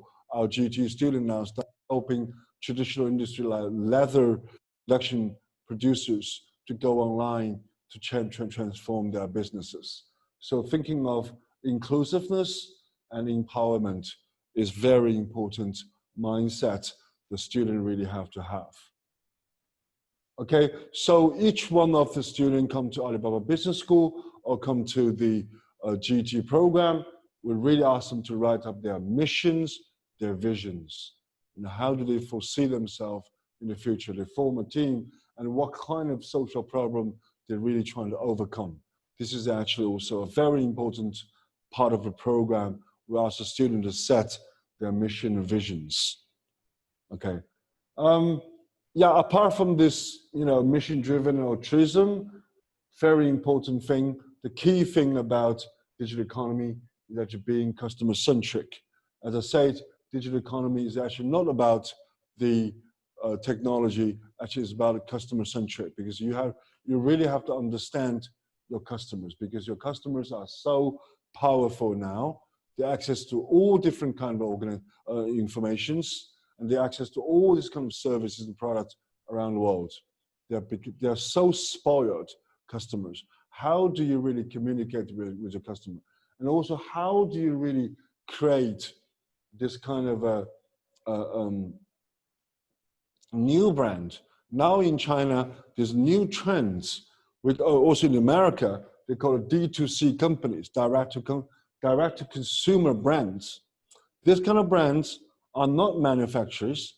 These kind of brands are brands created purely online, but they're using other manufacturers as OEM factories, but they create a new brand like this kind of thing. This is the new cosmetic brand created by Chinese people. It's about 3 years young company, but they overtaken all this kind of a traditional L'Oreal or Estée Lauder, all these huge big international companies.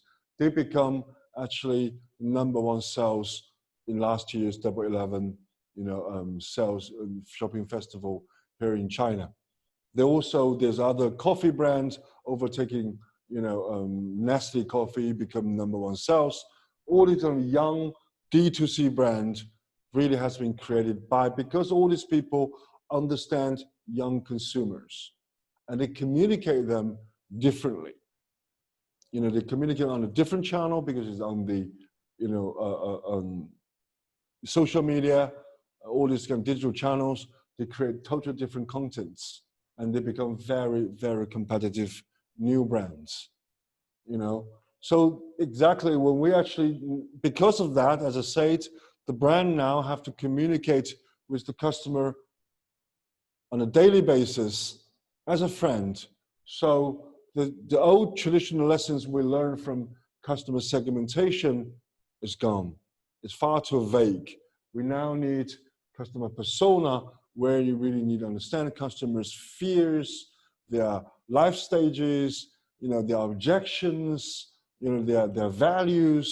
Then you have to align with them. You have to resonate with the kind of very emotional parts of the customers. So you have to need to understand the customer much, much more deeper. And also your company have to be really react to that very quickly, because your customer also changing too fast. So it's really put customer in the center. It's a very important mindset. It's actually about, because every traditional old company is saying, oh yeah, we put our customer first. No, the traditional business is still a very B2C approach. They're still thinking, company can decide what to produce. Company will advertising for what they sell. But now you need to have a total different mindset, thinking, understanding consumers and actually react to that very quickly. Okay, so basically by understanding the consumer is actually the first step of the product and the marketing innovation. All the innovation now, I think, is actually coming from your understanding how much do you really understand your customers. Okay, yeah, after that, we need a very important mindset about ecosystem. This is probably a little bit difficult, concept to explain. This is Alibaba. Everyone knows Alibaba is huge, right? But Alibaba has infrastructures, as we said, logistics, payment, cloud computing services. They have a lot of marketplaces. But the most valuable assets for Alibaba Group is not all this kind of thing. It's actually the ecosystem they have created. It's actually for the players it's like a natural ecosystems. They have buyers and sellers, service providers, the logistic people, everything are living and operating on this platform. But the principles of the platform, the ecosystem, is actually you bring everyone together. You know, you work them together rather than taking other people's business. For example, Alibaba's logistics system, Cainiao logistics systems, instead of Alibaba building their own warehouses and employ their own delivery person, they put it at an alliance. They call Cainiao Logistics Network. They align all these other delivery firms, other warehouses, or other pickup stations, and delivery personals. They put a network by putting all these people together and giving them business and make them to make money. Then together they serve the customers. So it's not actually Alibaba saying, "Oh, logistics is a good business. I want to make money myself." No, Alibaba say there's a limit I can do. So how about I open up this data and I'm helping these people to making money out of it. Like, as I said earlier, act as a water and air and make everything happen. So within 2 years, Alibaba did it very successfully to make this network together. Now in China, they can deliver in China within 24 hours, internationally 72 hours. So this is actually a very different mentality for students to really. So when you actually learn this kind of ecosystem mindset, when the ecosystem actually is being built, it's very important for students in 2 ways. One, in the future, you don't have to be employed by a company. If you have very specialized skills, you just go on the platform and say, "Hey, I'm good at designing." You don't have to be actually employed by a company to become a designer. Then you can work for everyone on the platform and getting much better business, much better converted business for yourself. So it's actually no longer, probably in the future, in terms of working pattern, is no longer the company plus employees. Will become platform plus individuals. You can work. But also another way around, when you're actually establishing a business, probably you don't have to employ everyone. You can have a very small team, like Roberto, he's on a one-man team, but you go onto the platform looking for partners, like they sort out your logistics, tax payment, cross-border clearance, all these kind of things. This company become smaller, but more vertical. But that's also reduced the costs. So everyone working in a very collaborative, network, rather than the traditional company-employee model.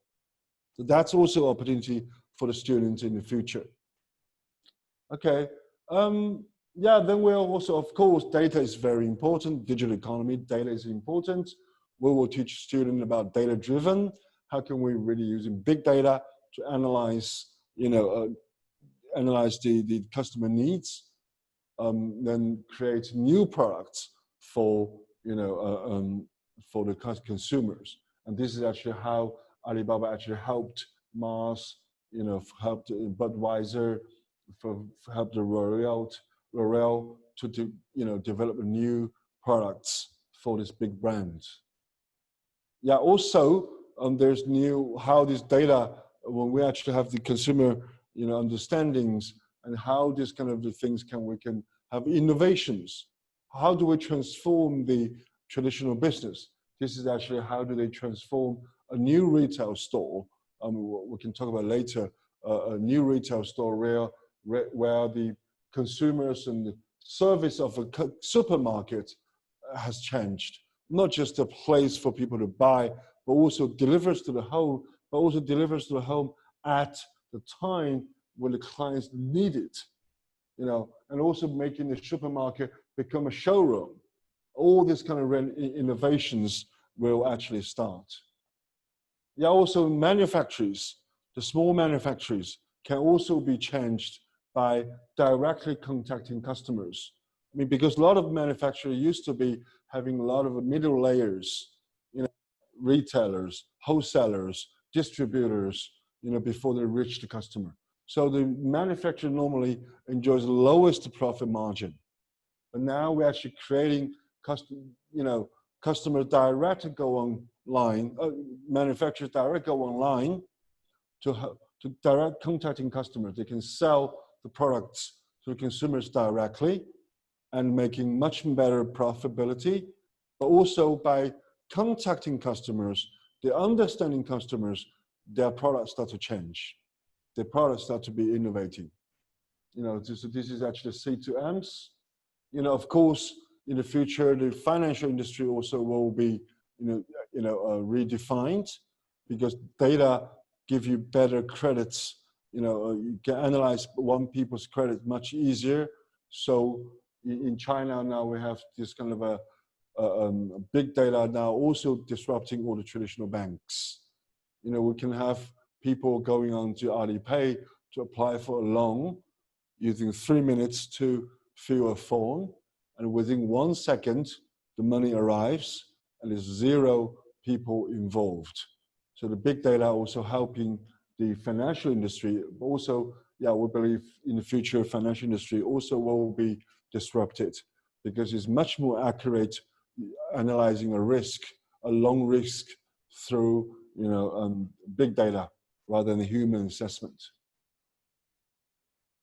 Yeah, so after study all this, I think the student, as a student, they really have a lot of opportunities. If you come to China, if you really come to Alibaba Business School, the Alibaba GET, I think there's 3 very important, route, future for you. I think first thing opportunity is go back and helping your own country's SMEs to go through small, medium businesses, helping them through, going through digital transformation.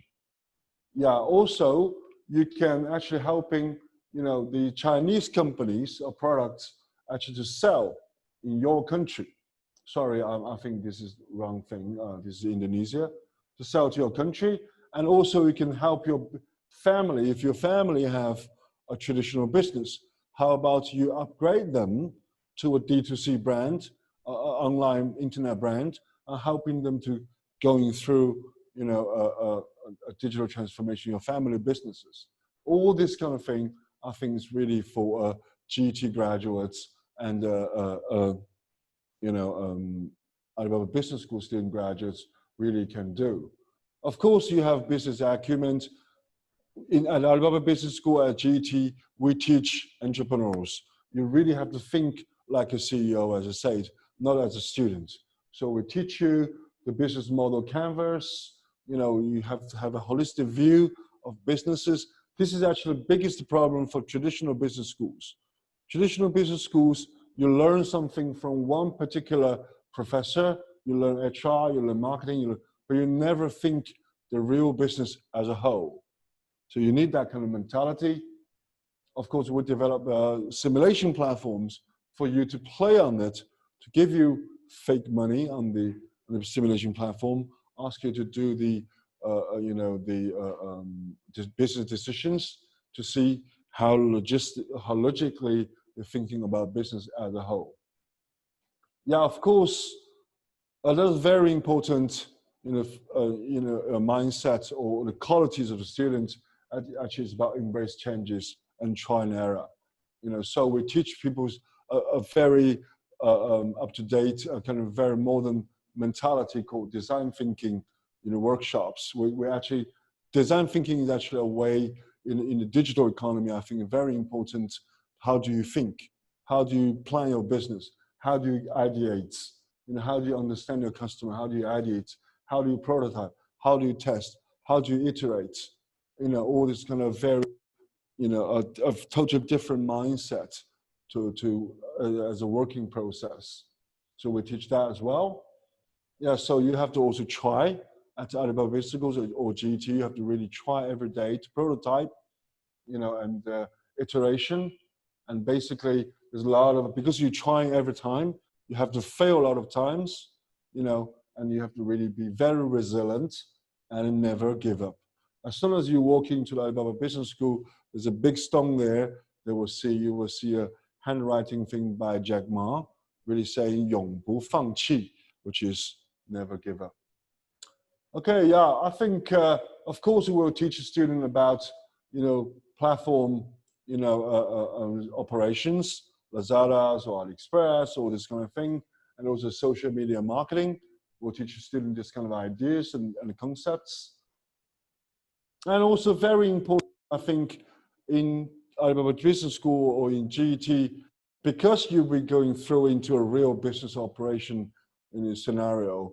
And of course, you're going to have a lot of failures, a lot of frustrations, because you're just a student. So we have tutors. It's very important. Apart from lectures and team, we have tutors really hand-holding you to go through the entire process. I mean, you have a lot of frustrations. You might be very, upset, and you really have a lot of a real business problem you don't really know. You always can contact our tutor, really give you real, answers and hand-holding you, give you consultations. Yeah, again, I mean, in Alibaba Business School or at the GT program, we have built this kind of a business projects and entrepreneurship place for the student to practice really what they learn. This is why we're here, called Alibaba Business Innovation Center. Actually, in this innovation center, this is how it looks from outside. And this last time we have a delegation there visit us. But this is actually, we have built ecosystems here in this. This is actually a 2,000 square meter place. It's a huge place. I mean, we have built the companies actually who are doing, we're bringing companies who are doing cross-border e-commerce at here in this building. We're bringing CCN company, where CCN company actually is actually a company who incubates and running the influencer business. So we actually bring them in as well, so students can work for them. We bring venture capitals. If you really have your own business venture, you have your own business ideas. There's also Alibaba Business School alumni student startups also here. So this is actually for when a student studying here, they're actually going to this innovation center. They work with the company. They actually work with the CCN. They incubate their own businesses, or they learn from the alumni startup companies. Then we are at the bottom here. We actually have AliExpress, Lazada, all these Alibaba platform to support our students. But also a very important thing, we actually got support from local government as well. So this is actually an ecosystem we have built. Every student studying ABS or studying GT program will actually, when you pass things a few stages, you end with working or having your own business at here in this Alibaba Business School Innovation Center. Yeah, this is actually one of the company we're actually bringing the MCN companies. This company doing TikTok and advertising. They have tens of millions of followers already. So he told me he needs a lot of students working with them. When they have a lot of followers already, he can put in the students as IP into this kind of channels. The student automatically become an internet influencer. So this is actually the companies we're actually bringing into this innovation center. Yeah, we're bringing also cross-border e-commerce companies into this innovation center as well. They need a lot of, they're doing live streaming, you see. They hire a lot of international students doing live streamings. This is also something we're doing here. Yeah, this is the innovation place, and they're doing Amazon live streaming. These two girls are selling some dresses on live stream. These are all the companies we're actually bringing into this innovation. So all the student gets to study here. And also this is a place. So this is actually Alibaba headquarters, Alibaba Business School, and also the Alibaba Innovation Center. All these three places about within 3 kilometers away. So we're very close. We're working as a cluster to actually train the international talents. Of course, Hangzhou is a very beautiful city, as a very historical, beautiful city, but also is the modern digital hub in China. But one thing really, really important that we can mention about Hangzhou is actually they give special visas to students for entrepreneurships. I'm actually visiting, receiving 2 senior officers from the Chinese immigration tomorrow. They come to visit our innovation center. They try to come to us to give us a special visa treatment, visa to our students who wants to have this kind of innovation startups here in China. They try to give us special deals. I'm receiving them tomorrow. I certainly will report any progress if I get anywhere. Yeah, so after all, I think for us, the opportunity for all the students from Indonesia, there will be 2 routes. Either you come to Alibaba Business School, doing our entire degrees in digital economy, or you can actually study the degrees actually at one of our member universities, Shenzhen or Shanghai University. You can study this kind of degrees, but plus the GET program, where you study you're getting your scholarships, whatever, studying your university. Then you come actually every summer or every holiday time to Hangzhou, or study some part of it online, plus visiting us offline here in Hangzhou. So this is actually our year program, which is you study a degree at the university plus the GET from Alibaba, or you can actually study Alibaba. You come to Hangzhou to study Alibaba Business School. Either or, I think, can be a good choice. Of course, this one is a very good deal because you're getting the Chinese University scholarship and a degree, and plus GET. But this one, of course, you stay in Hangzhou, you're still very close to Alibaba, still very close to the Innovation Center all the time. I believe there will be a better environment for you really to study the digital economy. I think either or, depending on your own individual background and cases, it's your decision. Yeah, but look at Alibaba Business School, of course, this is what they achieved in 2018. The student really, 34%, so 1/3 of students actually are participating in the startup businesses. And, they're achieving more than $30 million by themselves, students. They have 22 companies. Their cross-border e-commerce sales surpass, $10 million. So this is actually a very where the entrepreneurs belong. If you really think about you are an entrepreneur, you are really wanting to do, become an entrepreneur in the digital era. I mean, of course, ABS is a choice. But however, I think if you're thinking, you can go out to study other subjects, like even you study engineering, even you study, other subjects in the university, but understanding digital economy also is a must. So I think choosing this one is really for real people thinking of they're going to do digital entrepreneurship. They're really going to do being a very entrepreneurial leaders. This is actually ABS, but nevertheless, the other students studying all other subjects need to have an understanding of digital economy. Yeah, I think that will be my presentation today. I hope it's not too long, but really to finish with our GT mission statement is really to share all this kind of a basic paradigm shift. Basically all this 20 years of Alibaba's experience and China's experience, we're more than happy to share to the international talents, but also promoting the inclusiveness, bringing people like you, the young guys, young youth, young entrepreneurs into the digital economy. That's actually our mission. All right, I think that will be my presentation today. And thank you very much for attending us to organize this event. I can now take some questions if you want. Okay. Can I have some water? I'm just dying.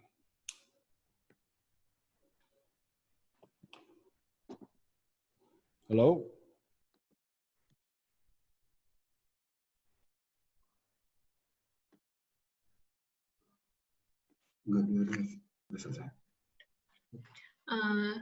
Thank you, Mr. Choi, for your presentations.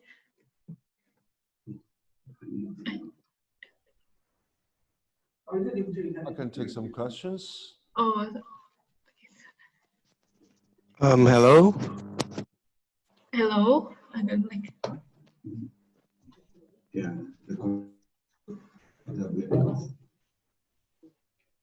Hello. Hi.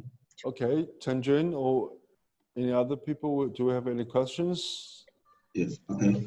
Hello, Mr. Chow Yong. Yeah. So you said that the digital transformation will be happening. That every business model must be changed, right? So do you think that Yes. everything from all work fields will undergo this digital transformation, and in what ways? And also, do we need to be involved in the digital part of the transformation, or do we just need to help transform? I think help transform and involved in transform is the same thing, isn't it? I hope people who studied all this kind of program or have this kind of skill set will be the pioneers to help others to transform. This is such a new topic, and I believe this pandemic only just accelerates it.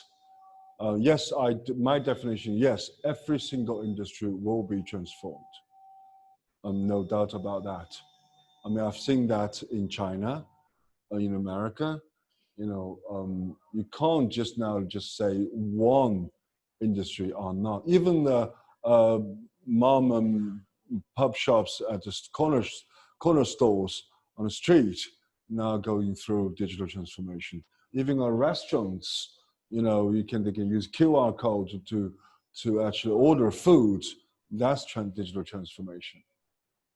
I believe, yes, every single industry will be digitally transformed. Technology will make it happen.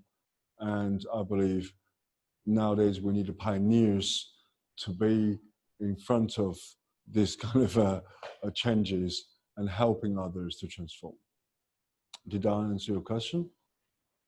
Yes, thank you very much. And this is a very, now you're studying this kind of a thing, or you try to have this kind of mind, more like in 1980s, you know, you studied computer science. You know, it's going to happen. And the industry and the society needs special people. Yeah.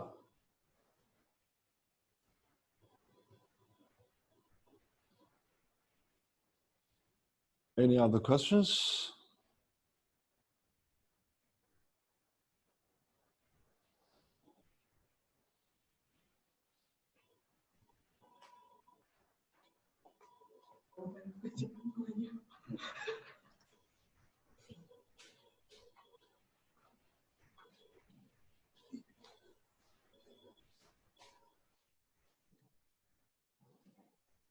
Hi, Mr. Chow. There is somebody asking about a short course in Alibaba Business School, the ones that 9-month program. Yep. 9 months program. Okay, yeah, we at Alibaba Business School, we're not only running a 4 years degree program, we're also running shorter programs like 9 months. You can come to China to study Chinese language, plus the GT program, plus the GT, you know, come to the Alibaba Business School Innovation Center to do the real business projects. So with this kind of program, we aim for people who are fresh graduates from university or young professionals who are thinking of transform their careers. So I was thinking of doing business with China, and you want to come to China for 9 months and then study Chinese and business culture in China, as well as digital transformations. That's actually a 9 months program we actually also prepared for the students. Yeah. That also can be, we actually also have a brochure for that. We can send it to the group later on. And also someone asking about, probably there is some, a very short course like winter camp course that embedded with digital things, digital transformation. We now, because the pandemic, we're not actually running that offline short-term course anymore, but what we do running is online plus offline blended learning programs where the students study the entire GT program, all the studies actually are online. But when the pandemic over, they come here for a short period of like 2 weeks each time to do the online. So it's become online, offline blended learning program. And also I guarantee you, I mean, when the students studying online blended learning, I think it's much more effective, because if you come here for a month, I just throw everything into you. Tenjing, you've been to China. If it's 8 days, you have to learn anything. That's too fast. People's mind doesn't work that way. But actually, if I give you 10 weeks of online learning, every week we have this kind of online live streaming classes, and you have projects, you have personal tutors, you can actually digest the content much more than just you come to purely learn offline. Then we actually come offline to China, to Hangzhou, then it's actually, we're just going to see the real case studies, you're actually doing workshops, or doing real project with companies. That's much more effective learning way. I think that's what the new program we're actually creating is: online study, offline practicing projects. I think that's the program we are also designing. Oh, yes, thank you very much, Mr. Zhou. Yes, actually, learning online first, then they will give time for the student to digest whatever they learn and study more cases on their own. When they come to China, to the classes, learning offline, they are more prepared. Yeah. Okay, any other questions for Mr. Zhou? Mr. Zhou Yong? Yeah. As for continuing to the question of the digital transformation, in terms of B2C or even D2C, I can see clearly, the digital transformation that is happening right now. I can give you an example, like traditional market vendors, they are selling their vegetables, seafood, fresh meat online right now. And recently I have realized that there is some restaurant that is selling their cooked food, to another country, right? Oh, but yeah. I cannot, probably. I cannot see clearly the digital transformation as to what can be done in the B2B space. Can you probably, B2B space? to explain? Yeah, business In to B2C, business space. of course, is very clear. Yeah, B2B. I'd like to know, what is happening in the B2B space. Actually, B2B space, Alibaba started from B2B 20 years ago. Year 2000, no, sorry, 1999. Actually, Alibaba started a B2B business, where is a marketplace, right? It's this is the first business Alibaba started, is the B2B. So the wholesalers meet each other, and there's some information exchange. So basically, I think I put this one out. So every industry going through the digital transformation, just go back to think about, how do we redefine our customers? How do we actually communicate our sell places? Where do we do businesses? And what is the difference? How our product can be transformed, redefined. The B2B, I think, is, we talk about wholesaler. So China just finished its own this year's Canton Fair. Canton Fair basically is a big B2B business.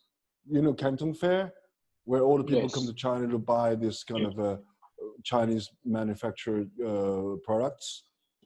It's this year, because of the pandemic, they have everything on Canton Fair entirely online. They're using live streaming, short videos, everything. You know, at least in the B2B place, the information, the marketplace can be built online rather than people have to go to exhibitions for exchanging informations. They can purely do it online.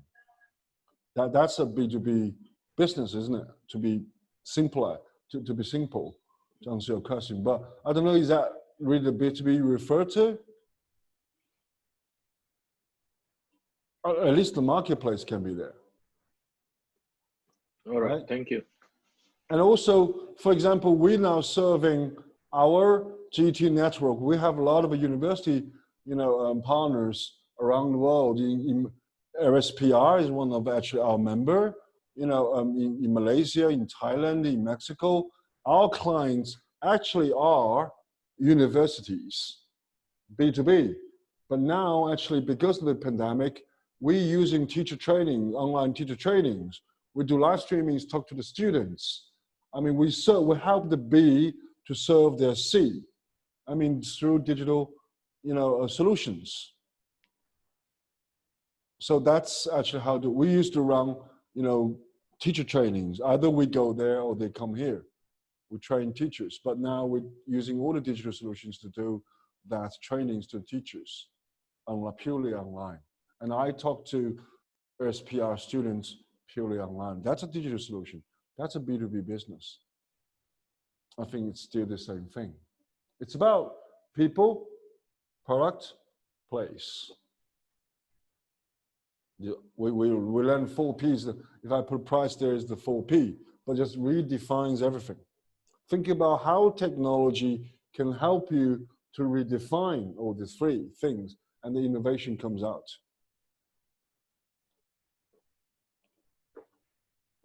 Sorry, did I answer your question? Yeah, thank you. Thank you, Mr. Cho. Thank you. Thank you, Mr. Cho. Yeah. Any other questions? Mr. Cho? Yeah.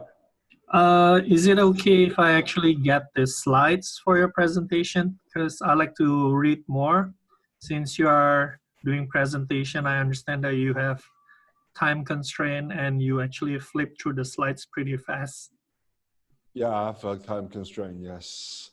Yeah, I will send it to Tenjin. Okay. Tenjin, you can share to whatever audience you like. All right, thank you.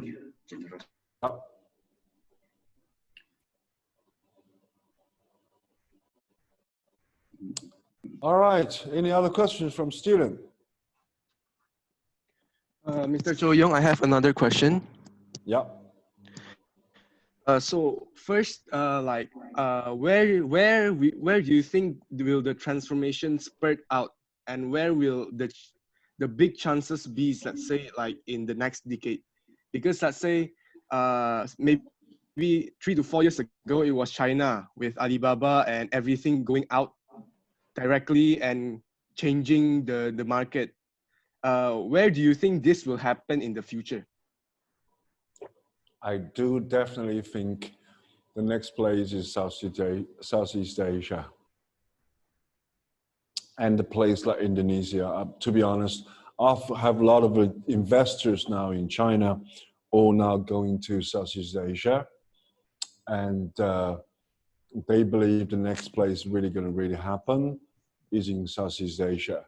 And within Southeast Asia, I believe Indonesia has the biggest opportunity to make all this kind of thing happen for a few reasons. First of all, for digital transformation, for investments in this kind of industry, population is very important. You can't have a 5 million market and all the capital goes in. I mean, market is too small. It's not easy to scalable, where Indonesia has quite a good population. I've been to Indonesia a lot of times. Also, I believe the education, also the entrepreneurial spirit in one country is also very important, the culture. I believe Indonesian people, I've really seen Indonesia 3-4 times. I think there's a young generations and also very keen and very passionate for adapt to new things and want to make a change. I think that's very, very important because that's the fundamental thing of, because it's more about our people, you know, entrepreneurial spirits. I've even been to an event a lot of years ago, not a lot of years ago, 4 years ago, even with your president, you know, speaking digital economy development, you know, on the stage. And he's the first president I've ever seen in the world using PPTs for his speech. And he's talking about Alibaba as well on the platform. So I think really this country has the population of the passionate young people, very entrepreneurial, and with all the capital now goes in, that's really a place, I believe. But however, Indonesia also has a challenge because you're island country, logistics might be a problem, but I've already seen Chinese money going to investors, at least from China. I mean, go on to try to build logistic networks among or link all this kind of island together. So yeah, it's very innovative ideas. How do they do that? But yeah, the short answer is I believe Southeast Asia and Indonesia probably will be the next place. So be ready for it. Thank you, Mr. Cho Young. Yes, that's right, Mr. Cho. You know, during the pandemic, right, we can really see here all the transformation from, you know, vegetable sellers, from planters of vegetables, you know, in the countryside. Everyone is transformed during this time. And I believe that Indonesia has a good opportunity to be transformed further to the even more intensive stage. Yep. So guys, this is your opportunity. The transformation is just happening here in Indonesia. We are still new, so being the first is always the most beneficial. So if this transformation has been deep, then we have lesser chances to get the most benefit out of it. Being the first normally is the best. Is the being the best. What do you call it? The right person at the right time. Yeah, be the pioneers, please. Yes. That's what I'm looking for. Be the first mover. And you will enjoy the first mover advantages. Oke, ada lagi yang mau bertanya kepada kebetulan mumpung masih ada Mr. Cho di sini.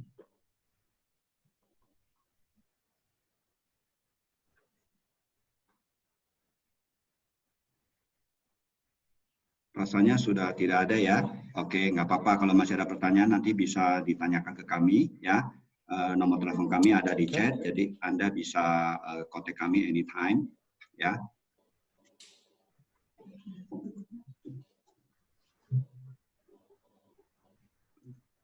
I think there is no more questions. All right. Okay. Thanks very much, everyone. Keep in touch.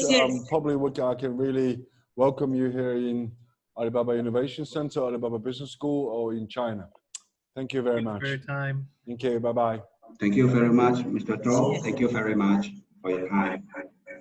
Terima kasih semuanya atas perhatian dan tetap ikuti webinar kami sampai di akhir acara. Jika ada pertanyaan yang terpikirkan berikutnya, bisa langsung hubungi ke WA kami yang tertera di dalam chat ini.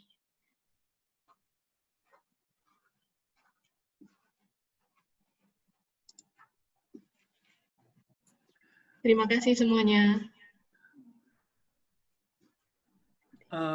Permisi.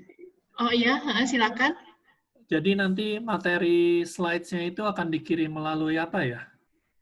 WhatsApp atau Oke, gini, kita juga ada recording untuk webinar hari ini. Nanti kita akan posting di YouTube kami. Kalian bisa lihat di YouTube kami juga ya. Oke. Linknya apa ya kalau boleh ini? Nanti kami akan kalau Melalui WA aja ya, kali. boleh tolong ini enggak WA ke Cerdas Bangsa, nanti kami akan kasihkan ini. Ada nomor kami di bagian chat. Oke.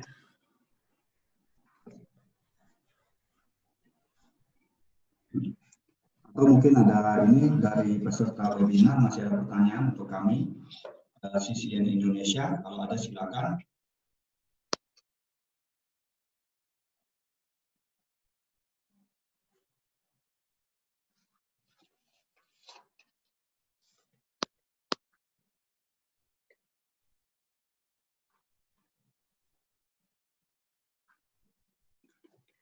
Jika tidak ada, jadi sekian untuk webinar hari ini. Untuk yang minggu depan, kami ada webinar juga dengan topik yang sama. Mungkin jika ada teman-teman atau kerabat yang ingin mendengarkan, bisa silakan infokan ke WA kami.